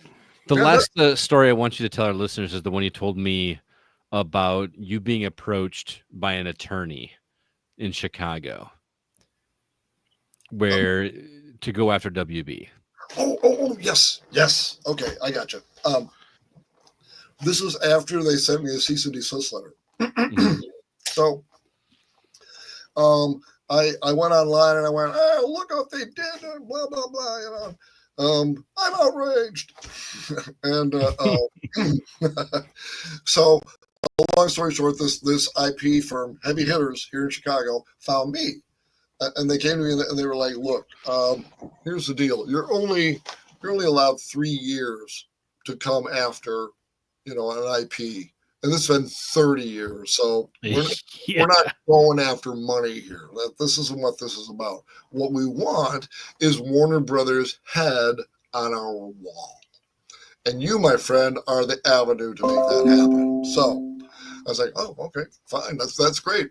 And we're doing a pro bono. Well, I didn't know that at first. The first meeting we had a Zoom meeting, and I'm about maybe a third of the way through it, and I said, I just got to ask, what's your rate?" And he goes, "Well, I'm $650 an hour, but he's $800." I'm like, "Goodbye. I got about $207 worth here. I'm good." And they're like, no, that's the deal we wanted to make with you. It's pro bono. It doesn't cost you anything, And it was about $114,000 worth of legal work that for free. But they came to you is what blows me away. It's because the way you describe it to me is that they were so they wanted so badly to bring down the giant that is WB, and they decided to do that through you. Yeah. Well, okay. They're IP lawyers, and when I told my regular lawyer, about these guys, when I said they're IP lawyers, and he went, "Oh, super nerds." Really, first thing out of his mouth was super nerds, and that is exactly what they were. They were super nerds. The three lawyers that handled my case, one of them was, and this is funny, Alexis, and she was the one that was just constantly writing, and she looked like she was 12. She was probably like 25 or 26, but still just incredibly young and crazy talent. She's writing everything, and they'd say, "Hey, what's that statute on the such and such?" And she would repeat it without stopping, she's writing something completely different than what she's telling, and she's just like right off the top of her head. Super nerd indeed. They were scary, smart. And boy, it was different to being around those guys. It's you knew you were the presence of some super nerds. And what was the result of that case then? Ironically, it all came down to an email that email that I sent out. It usually doesn't work out very well. Yeah. I gotta stop doing that. But in this particular case, it did, because I laundry listed everything that I had from 1992, which included invoices and purchase orders and blueprints and interdepartmental notes from John and Ed and Greg and Jack, and make this more yellow. And I saved bloody everything, including all the production hour. I've got the entire production hour for the cabinet still. You kept the receipts, is what you're saying. Yeah. So basically, they called me up and they said, "Wow, we were just going through the old emails and we saw this, and we're like, oh my God, you're a grenade. They can't pull a pin on." if they ever wanted to screw with you, you would show up with an avalanche of physical evidence from 1992, and they would show up with lawyers in $3,000 suits, and that ain't cutting it. So you, my friend, can do whatever the hell you want to. Have at it. And it's funny. I mean, literally, all of it was just so that I could go and do the shows and talk to the fans unharassed by, the threat of a lawsuit or something. Well, I'm not making any money off of this. This is lunch money at best. Right. Yeah. I'm happy for you. That's just a very cool story with it could have been a happier ending if you had got in on some of that Mortal Kombat money, but at least you're able to go do the thing you really enjoy, and that's going to these shows. Well, there's let's just say this isn't done. I can't say any more about it, but it turns out that it's still active. Oh, I'm intrigued. I can't wait to hear more. I cannot say another thing. I understand. Well, thank you so much for coming on and sharing that story, man, because I was enthralled when I ran into you at VGS a couple months ago, and I could not wait for you to come on and tell the story. So thank you very much. And I'm always so reticent about, I don't want to come off sounding, snarky or pissy, like, no. Believe me, if that was the only time that I got, screwed over or squirreled around on a deal, that would have been amazing. Yeah. Yeah, sure. Yeah. It just hurts a lot more when one goes on to be so iconic and so recognizable and so lucrative. It's just gotta. I understand. To some degree, you have a little bit of a right to be snarky. Yeah. Well, that was the thing too. Is it was pointed out to me that all of this happens because you created really, really good artwork for games that were really, really popular. It's not like this was, small stuff. It was all big stuff. Right. So, the bigger the stuff, the bigger the chance of something weird happening. And right. That's not wrong. When the fame and the money get big, thinking gets small. Well said. All right, we're gonna shift gears a little bit now, Paul, and obviously you're welcome to stick around with us if you want to go along for the ride. But we got for our regular. What's that? You guys are funny. We'll just turn our cameras off. Well, I shut off my mic before because they were cutting my lawn. I didn't want that. Oh, gotcha. That's what that is. I was laughing my ass off. You guys are funny. Oh, thanks. Well, hey, someone has to think we are. All right. Well, we just for our dedicated listeners, we are going to skip the news section for this week because this episode's going on long. It's been a great conversation, but we're going to jump right ahead and talk about some of the games that we've been playing, and we're going to do that right now.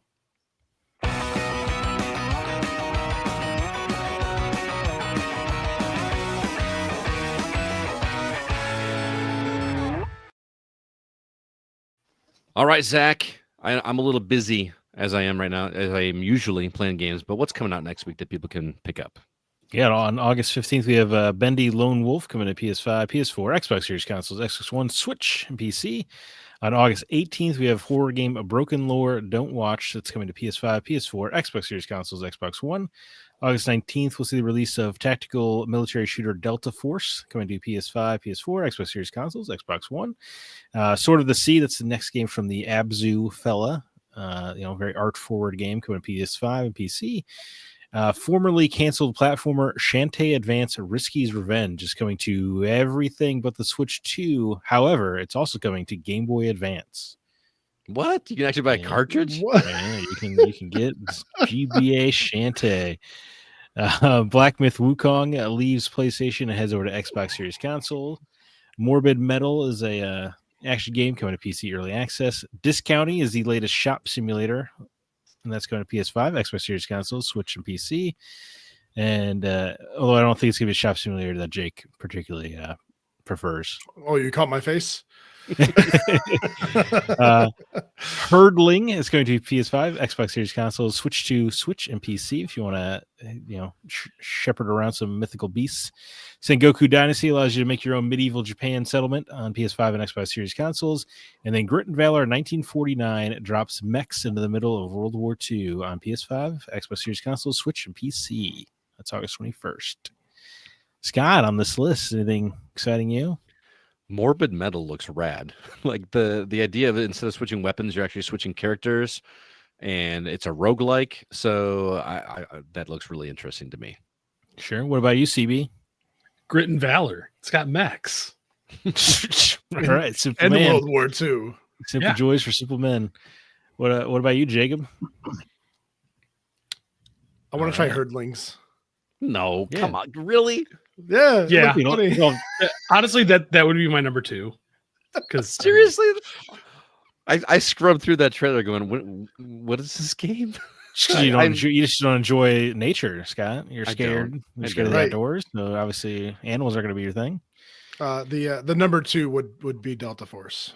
That game's actually been on my wish list for because it came out on PC first, so it's on, been Right. on my wish Extraction list. and I'm shooter? waiting for it. Okay. Well, I'm with CB. Grit and Valor 1949. Why not? Take a mech to the Third Reich. Hell yeah. I mean, come on, dude. It's just like the final countdown. The It's the movie. final Like, count- from oh, Europe? sorry. See, Paul knows what I'm talking about. I'm so confused. I'm There- so there was a- confused as well. There was a movie where they took a modern aircraft carrier and just dropped it in like World War II. They got 90 minutes out of that? Yeah. Boom, boom, boom. There's another movie. I think it's called "Gift from the Gods." It's a African tribe, and someone throws a Coke bottle out of the window, and it lands there, and they all start fighting over because it's one of the best tools they've ever had. They got 90 minutes out of that? Oh yeah, oh yeah. A fascinating. I know the movie you're talking about. Yeah, there was an empty bottle of Coke out of the airplane, the private airplane, and Aboriginals find it, and they're like, Was it good? Is this a good movie? And the whole Oh, movie is about the veneration of this Coke bottle and how it changed their lives, and then how it destroyed their lives. Like in the end, the Coke bottle ends up screwing them all up, and it's just a disaster.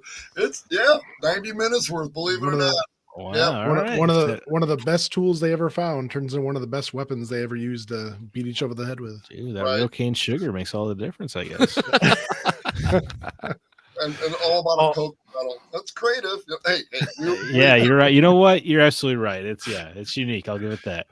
All right, you three have been chopping at the bit for this. So all three of you, Zach, CB, and Zach, have been playing Mafia: The Old Country. Screw you two. Zach, what have you been thinking about it? Well, wow. All right. I just love the Ah. Zach, CB, and Zach.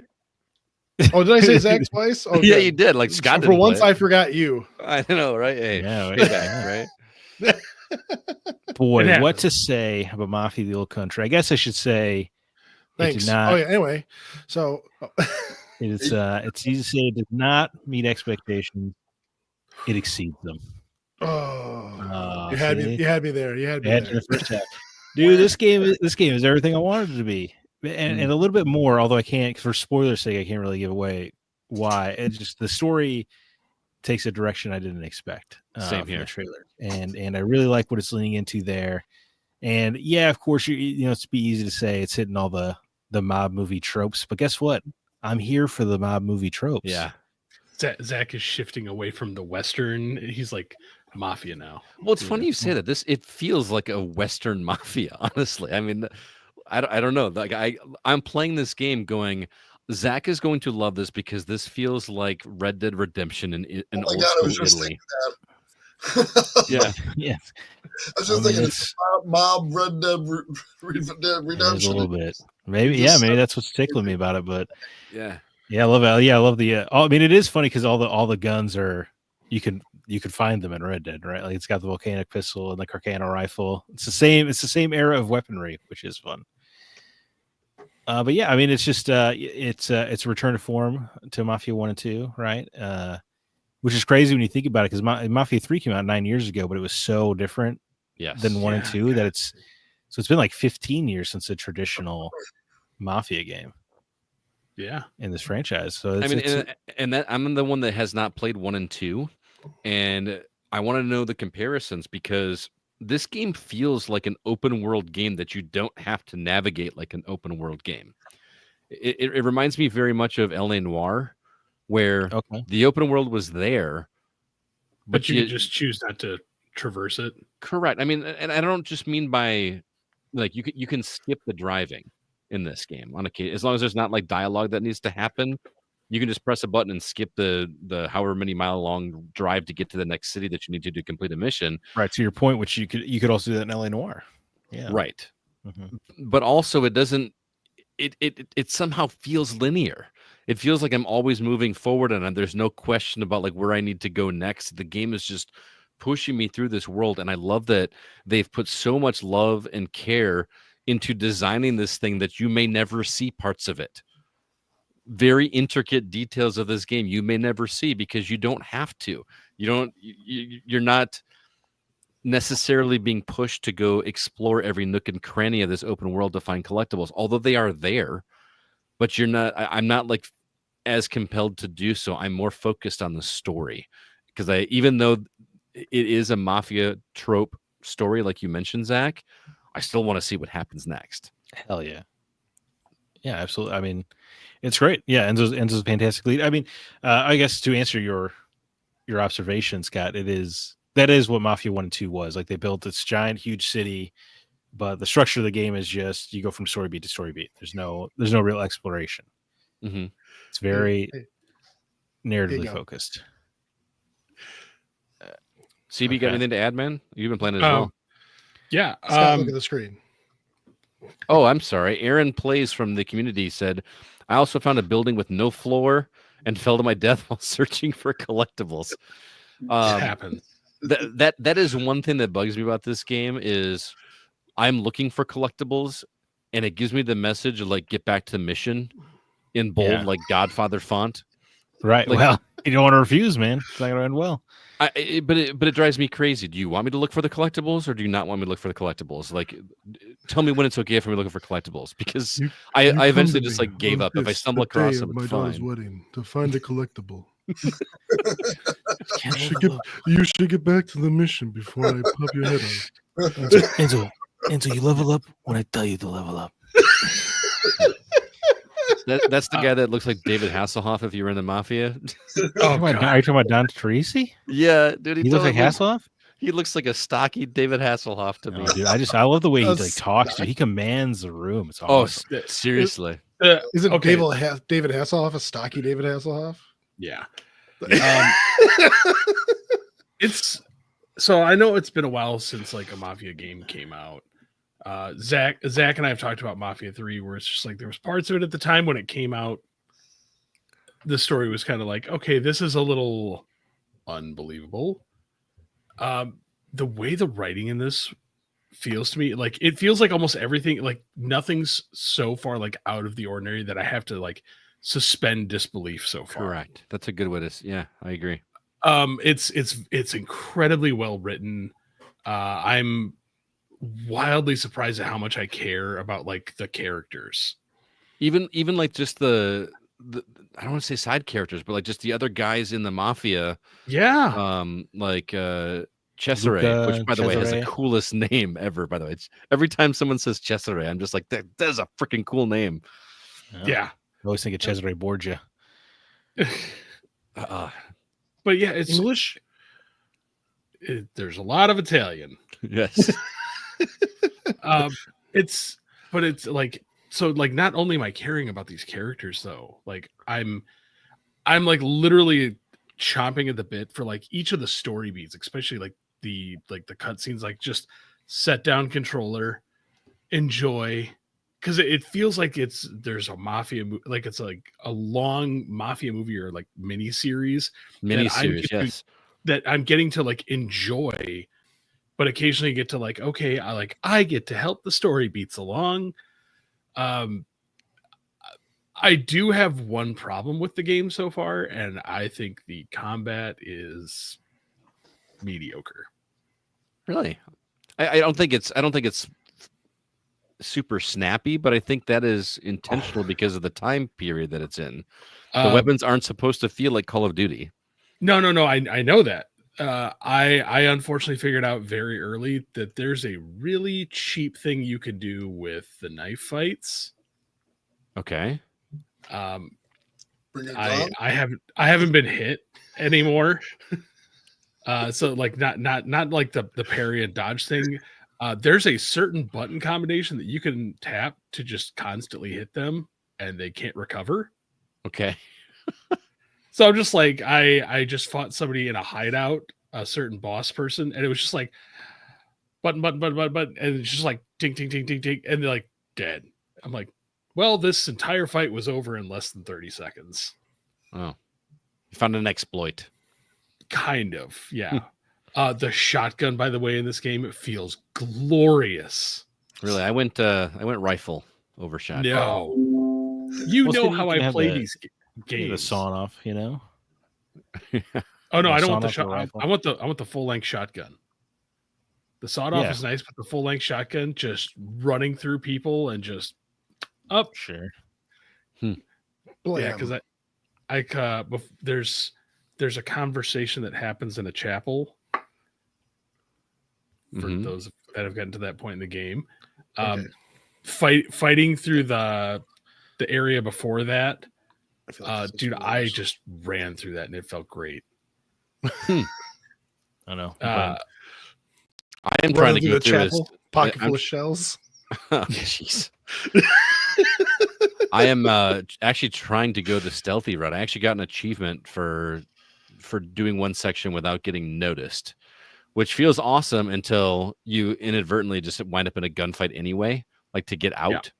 So it's like, oh great, I was able to sneak in, but now I have to fight my way out. That was a little bit of a bummer, but it also would have been annoying to have to sneak out, I guess. So, but I think that's one of the things I enjoy about this is that, as weird as it sounds, it feels like a game that is less focused on the gameplay and more focused on the story and just getting from story beat to story beat to story beat. Yes, there's shooting sections. Yes, there's driving. There's horse racing.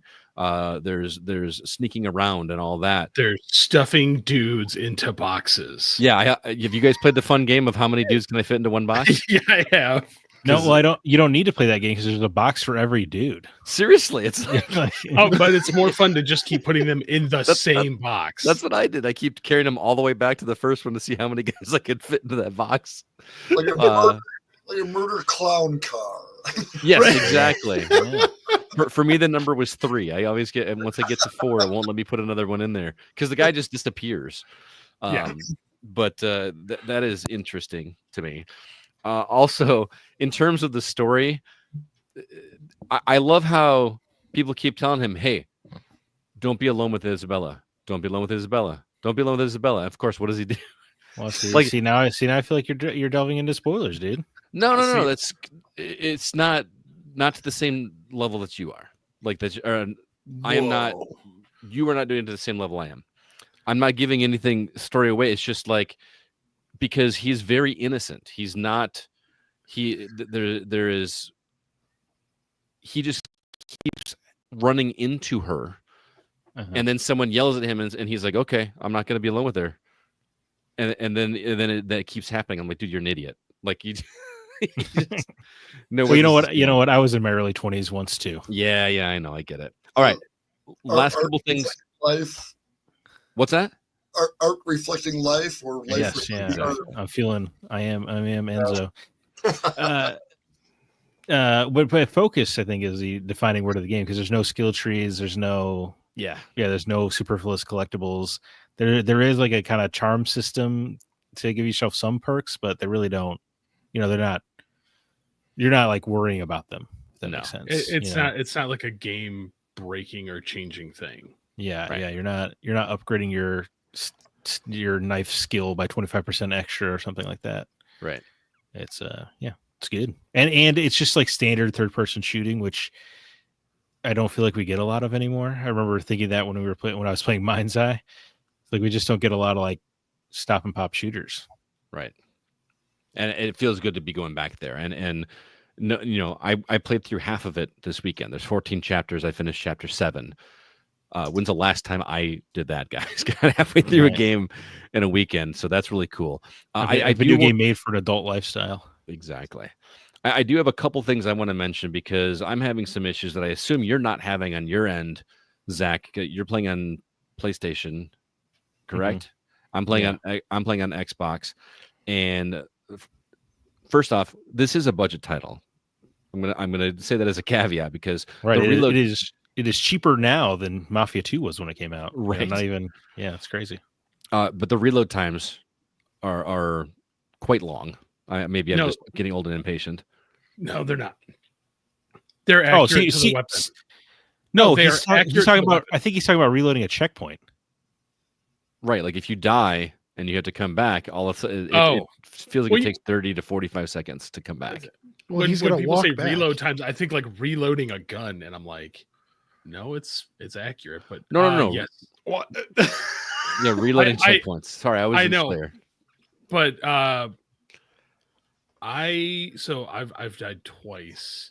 One time, yes, it took a while. The second time, it was almost instantaneous. Okay. Well, anyway, I find the checkpoints to be long. I'm playing on hard, so I feel like I hit a couple more. Gotcha. Although the races in particular, well, the car race was a little. That took a few tries. Oh yeah, but dude, you're playing on hard, so maybe you didn't get this, but I failed the race the first time, like in the last leg of it. And when they started me at the last. There was like a checkpoint near the end of the race. Did you have to start the entire race all over again? Well, perhaps foolishly, whenever I realized I was going to lose, I went to the menu and reloaded the checkpoint. Oh, yeah. So maybe that cost me some mid race checkpoints. I don't know. Couldn't answer. I'm also playing with the simulated driving on, like the extra physics. Ugh. So I think that made the race trickier than it might have otherwise been. Probably. But that's how I do all the Mafias is has all that stuff on and playing on hard. Okay. You want to feel like the bullets are really flying past your head. The biggest issue I've got so far, outside of the game, looks gorgeous. This does not look like a budget game. No, in scope. It looks fantastic. I have one small gripe. It's a minor thing, but it is. I'm playing with subtitles just because I like to play with subtitles. I like to read. You're kind of making a big deal out of it. Yeah, I'm going to explain it. So when the subtitles are on, behind the words, it feels like there's that hazy heat wave thing going on. And I want to know if any of you guys ever experienced this, or if you are playing with subtitles. So, like when you look in the distance, like that mirage effect, and I just want the words on the screen, and it just keeps looking like it has this hazy effect that's affecting the environment, and it's super distracting for me. I understand I could simply get past this if I would just turn the subtitles off and listen to them talk. I get it. Change the subtitle type. I could try that too, but I shouldn't. Yeah. That's weird. Read? Yeah. I'm sorry? You read? Yes. Yeah, see, unfortunately, well, for me, I play almost every game with subtitles on because I have a wife who is deaf. Well, and I play with subtitles because I can read, Jacob. So, yeah. He doesn't have to be scared like you. No, so Words that are just bad. Those are words. Oh, again, these are minor things that I have. I am really enjoying this game, and even though I feel like I know where the story is going, I can't wait to see it unfold with these characters because I genuinely care about so many of these characters. Yeah, I agree. Yeah, that was awesome. I am bought in hook, line, sinker on the story, and it's just kind of refreshing. Like I know you're playing on hard, I'm playing on a normal, but it never feels oppressive to me. I'm never struggling or fighting the controls. I just feel like I'm just in an interactive Mafia movie at this point. Like it's not a walking simulator by any means, but the shootouts and things never feel like I've died a couple times, yes, like CB said, but I never had to do the same section twice, and except for sections where like you get made. I hate that. Like when I'm caught I got to start the whole thing over again. That sucks. But even that's not super oppressive. Any last thoughts before we go on to the next one? I love throwing the coins at random guards. Yeah. Just go look over there in the corner. Oh, I suppose I need this coin. Oh, just You can hit hitman guards. Just hey, go check out the coin. Yeah, you can. Yeah. It's great. I use bottles more than coins. It's really great, except when you're hiding like behind something and you go to throw the coin and you accidentally throw the coin into the thing that you're hiding. Did that once, and the guy just like walks over and he's like, "Oh," and he's like, "Hey, what are you doing here?" Oh, you couldn't like Ezio him from a hay bale? Like, well, I just threw it and I like turned the camera, and so like I didn't see him walk around the other side of the box. oh, And I'm like, oh. All right. But go ahead. I was like, no, it's great. I love it. I'm as soon as we get done, I'm gonna go play some more. So I would like to as well. Well, moving on, Zach has been playing the beta for Battlefield 6. I know this is a very highly anticipated game by a lot of people. I'm not a multiplayer guy personally, so I didn't check this out. But Zach, what are your thoughts on this? You're playing this on PS5, even though it's available on Series X and S. I'm playing on Xbox, but that's all right. You didn't ask. oh, God. No problem. So Zach, you're playing this on Xbox, but it's also right, available on yeah. PlayStation and PC. PC. Yeah, sure. I'm not. I do want to just preface that I'm not a Battlefield guy. I think the only Battlefield I played was Some Bad Company, because that one actually had a storyline, and then I played Hardline because the cops and robbers angle was cool to me. And so this is my first like wartime Battlefield experience. Oh, and I was intrigued because Vince Zampella is involved. Right. The architect of Call of Duty, and much more importantly, Titanfall. Mm-hmm. And so I was curious to see what this was like. And I mean, it's fun. I can see the appeal. Like, it does feel like a constant war zone. Like, everything is exploding, buildings are crumbling down around you. It feels pretty good when you like chuck C4 into a building and explode it and like brings the whole roof down, and all of a sudden you killed 3 guys. Like, you feel cool. For better or worse, I guess. And it's got all the what did like the engineer and the medics. It's got the class warfare that Battlefield is known for. So yeah, it's got all the bells and whistles you want. It's got the shooty. I like the shooting here more than I would more than I would bang bang. Say a Call of Duty, because Call of Duty is just like, if you see guy dies. And Battlefield here seems to have a little bit more, I guess you would say, tactical appeal, because you can actually take a few bullets before you go down, or if you are down, you can call for a medic and get back up and kind of get back in the fight. So it just leads to a little bit more back and forth with the enemies, which is more fun. What about the vehicles? I feel like vehicles were a big part of the previous Battlefield games. Dude, I don't know. I couldn't get a vehicle to save my life. I have no idea how vehicles happen. What's going on with the vehicles? You're asking the wrong guy about tanks. I do know when they show up, you definitely want to cower and like just launch grenade launchers at them until they explode. I do know that, and you want to make sure they don't notice you in the building, because then it might take the building down. So, but the primary game mode I was playing was called Breakthrough, which is kind of neat, because you take turns switching sides with the enemy, but once the defenders have unlimited lives, and then the offense has like 200 lives, it just kind of like hit push points. I don't know if this is a Battlefield staple or not. It is. Okay. Well, it's funny that you have to capture like point A, and then when you do that, like now you have a more forward point to spawn off of. But then like to proceed further, say you have to like capture points A and B at the same time that are like further into the enemy territory, and and it seems like every time you capture, you kind of get a reload of your enemy, of your spawns, your lives, what have you.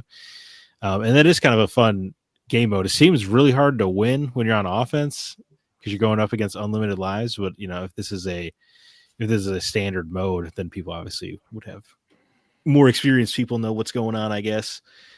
But yeah, I was surprised it was more fun than I thought it would be, but it's not a game I'm going to want to pay $70 for personally. How does it look? Like graphically? Sure. Yeah. Good. Looks very, very good. Looks gorgeous. You know, I mean, and you know, I feel like I've talked to you on Baldur's Gate about how the Series S is actually like weaker than I thought it would be. Right. But you know, they've optimized well for Battlefield because it really does like just a constant cacophony of explosions and sound effects and Interesting. you know these giant teams and it's just yeah, I don't know, it pulls it off well, I guess.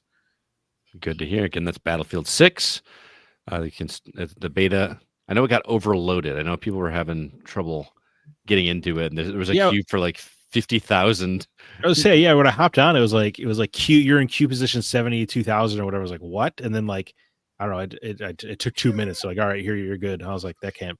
I don't know what the hell is going on, but Oh, interesting. whatever. I got to play the game, and it was good, but There not you go. $70 good. Unless the campaign kicks ass, maybe then it would be. All right, got one more review to share with you guys. I sat down and talked to Mark about a game that he is checking out. Actually, another demo, and I'm going to play that for you guys right now.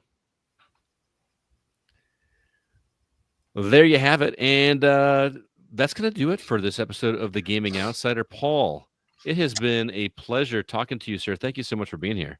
It is the pleasure has been mine. Thank you for the opportunity. I had a ball talking to you guys. It was a lot of fun. Thanks for having me. Very cool. Yeah, And where can our listeners follow you and your work? Well, let's see. I'm doing a lot of those shows. I've got coming up DuPage Comic-Con at the beginning of September, and then after that, where am I going to be? I'm going to be at Chaoticon in LaPorte, Indiana, and then FlexCon in Geneva, New York, and then Eastern Illinois University. My alma mater is they are throwing a Comic-Con, and I'm the feature guest for the Comic-Con. So that's pretty cool. And ironically, it turns out to be that's my 100th convention.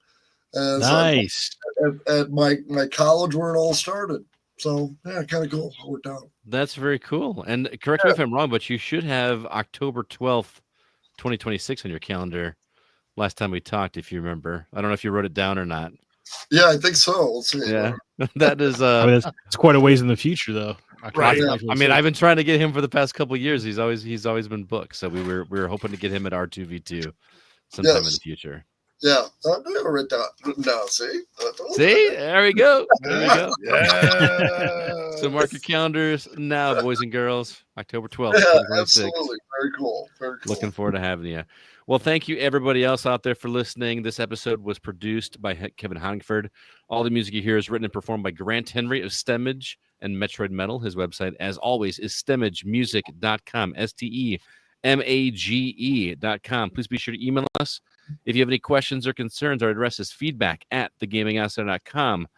Paul, at the end of the show, we always ask each of us to make some recommendation for our listeners that may or may not be video game related. Anything that you'd like to recommend before we get out of here?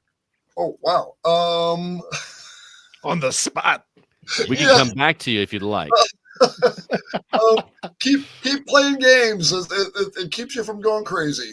There you go. I like it. Zach, how about you? Any parting words or recommendations for our listeners? I saw Weapons. It's all the rage. It's really good. It's very, very good. I saw it today. I It's freaking love that movie. Yeah, I'm happy, man. It seems like everybody else, thinks it's a masterpiece. I just thought it was very good, which is obviously a good thing. And if you've seen Barbarian, it is structured similarly, which is cool. So I guess maybe that's Zach Regner's style. Josh Brolin, I thought was fantastic. Julie Garner also very good, but yeah, dude, I mean that's good. It was. I like how it all comes together very, very well at the end. I agree. I love the writing structure of that movie. And I don't think you'll see where it's going, which is good. I agree. Good. I agree. I'm glad to hear because that's next on my list to see. Oh, it's a quality movie, man. Be sure to there support it at weapons? your local theater. Support the arts. Maybe. What were you saying, Jake? Are there weapons? Yes. Ish. Yes. Oh, perfect. I'm in. Yeah. They do not mislead you with the title. There are indeed weapons. Well, I was very disappointed when I saw the Naked Gun because there was no naked guns. Every gun was naked. There was no nudity in an entire movie. There may or may not be a character that says he was acting just like a weapon. Oh my God, it's Jason Bourne. How about you, CB? Anything you want to recommend? Well, two quick things. One's TV, one's movie. All right. First movie I saw Together. Oh, Yeah, that was great. That was weird, and I enjoyed it. It was a on my good list. weird. It's anytime there's anything body horror, I'm all for it. Dude, because that poster for that movie sold me alone. That is a great poster. Just wait. Yeah. I think casting an actual married couple goes a long way for that movie. It really does. I was wildly surprised because I mean one of my favorite movies of all time is The Thing, and I had some flashbacks, so All right. that's great. And I know it'll be after the day, but tomorrow I know I'm excited. I know Zach's excited, but Alien Earth finally drops tomorrow. Hell yeah, dude! I saw the first episode already. Yeah, I'm a little jealous. Thank you for not telling me anything about it because I haven't seen it yet. So I'm literally waiting till it goes live, and then I'm going to be watching it. So Nice. I've been chomping at the bit. What, like 3-4 years for this now? Yeah, I think it was announced in like December 2020 or something. Like it's been a wait. Yeah, so it's finally here. Yeah. I'm just gonna follow suit. I have a movie recommendation as well. I'm late to the party on this one, but on HBO I watched what is it called? Death of a Unicorn. Have you guys seen this movie? Oh, yeah. Yep, I saw it opening weekend. Oh my goodness, I was not expecting that movie. That movie's ridiculous. Father and daughter are driving to a business work retreat, and they hit a unicorn, and things happen after that. That's all I will say. But I will say that Will Poulter, is that how you say his name? Yeah. He's in that movie, and he cracks me up almost the entire movie. It's Doug Watson and I were watching it. Doug Watson came out and was staying at my house, and we got about 15 minutes into it, and he goes, I want to bail. How about you? Oh, really? Oh man, it's ridiculous. Yeah, It's weird. Yeah, it got a little too. It was too ridiculous. Yeah. Yeah. Paul Rudd and Jenna Ortega. I had Yeah. some fun with it, and there's one line at the end that Will Poulter says that really cracked me up. All right, thanks everybody for being here. It's been a blast. Until next week, I'm Scott Clark with Zach Parkerson, Jacob Gunderson, and Chris Behrensmeyer, and we are the Gaming Outside. And remember, there's no such thing as a bad game, just games that aren't for you.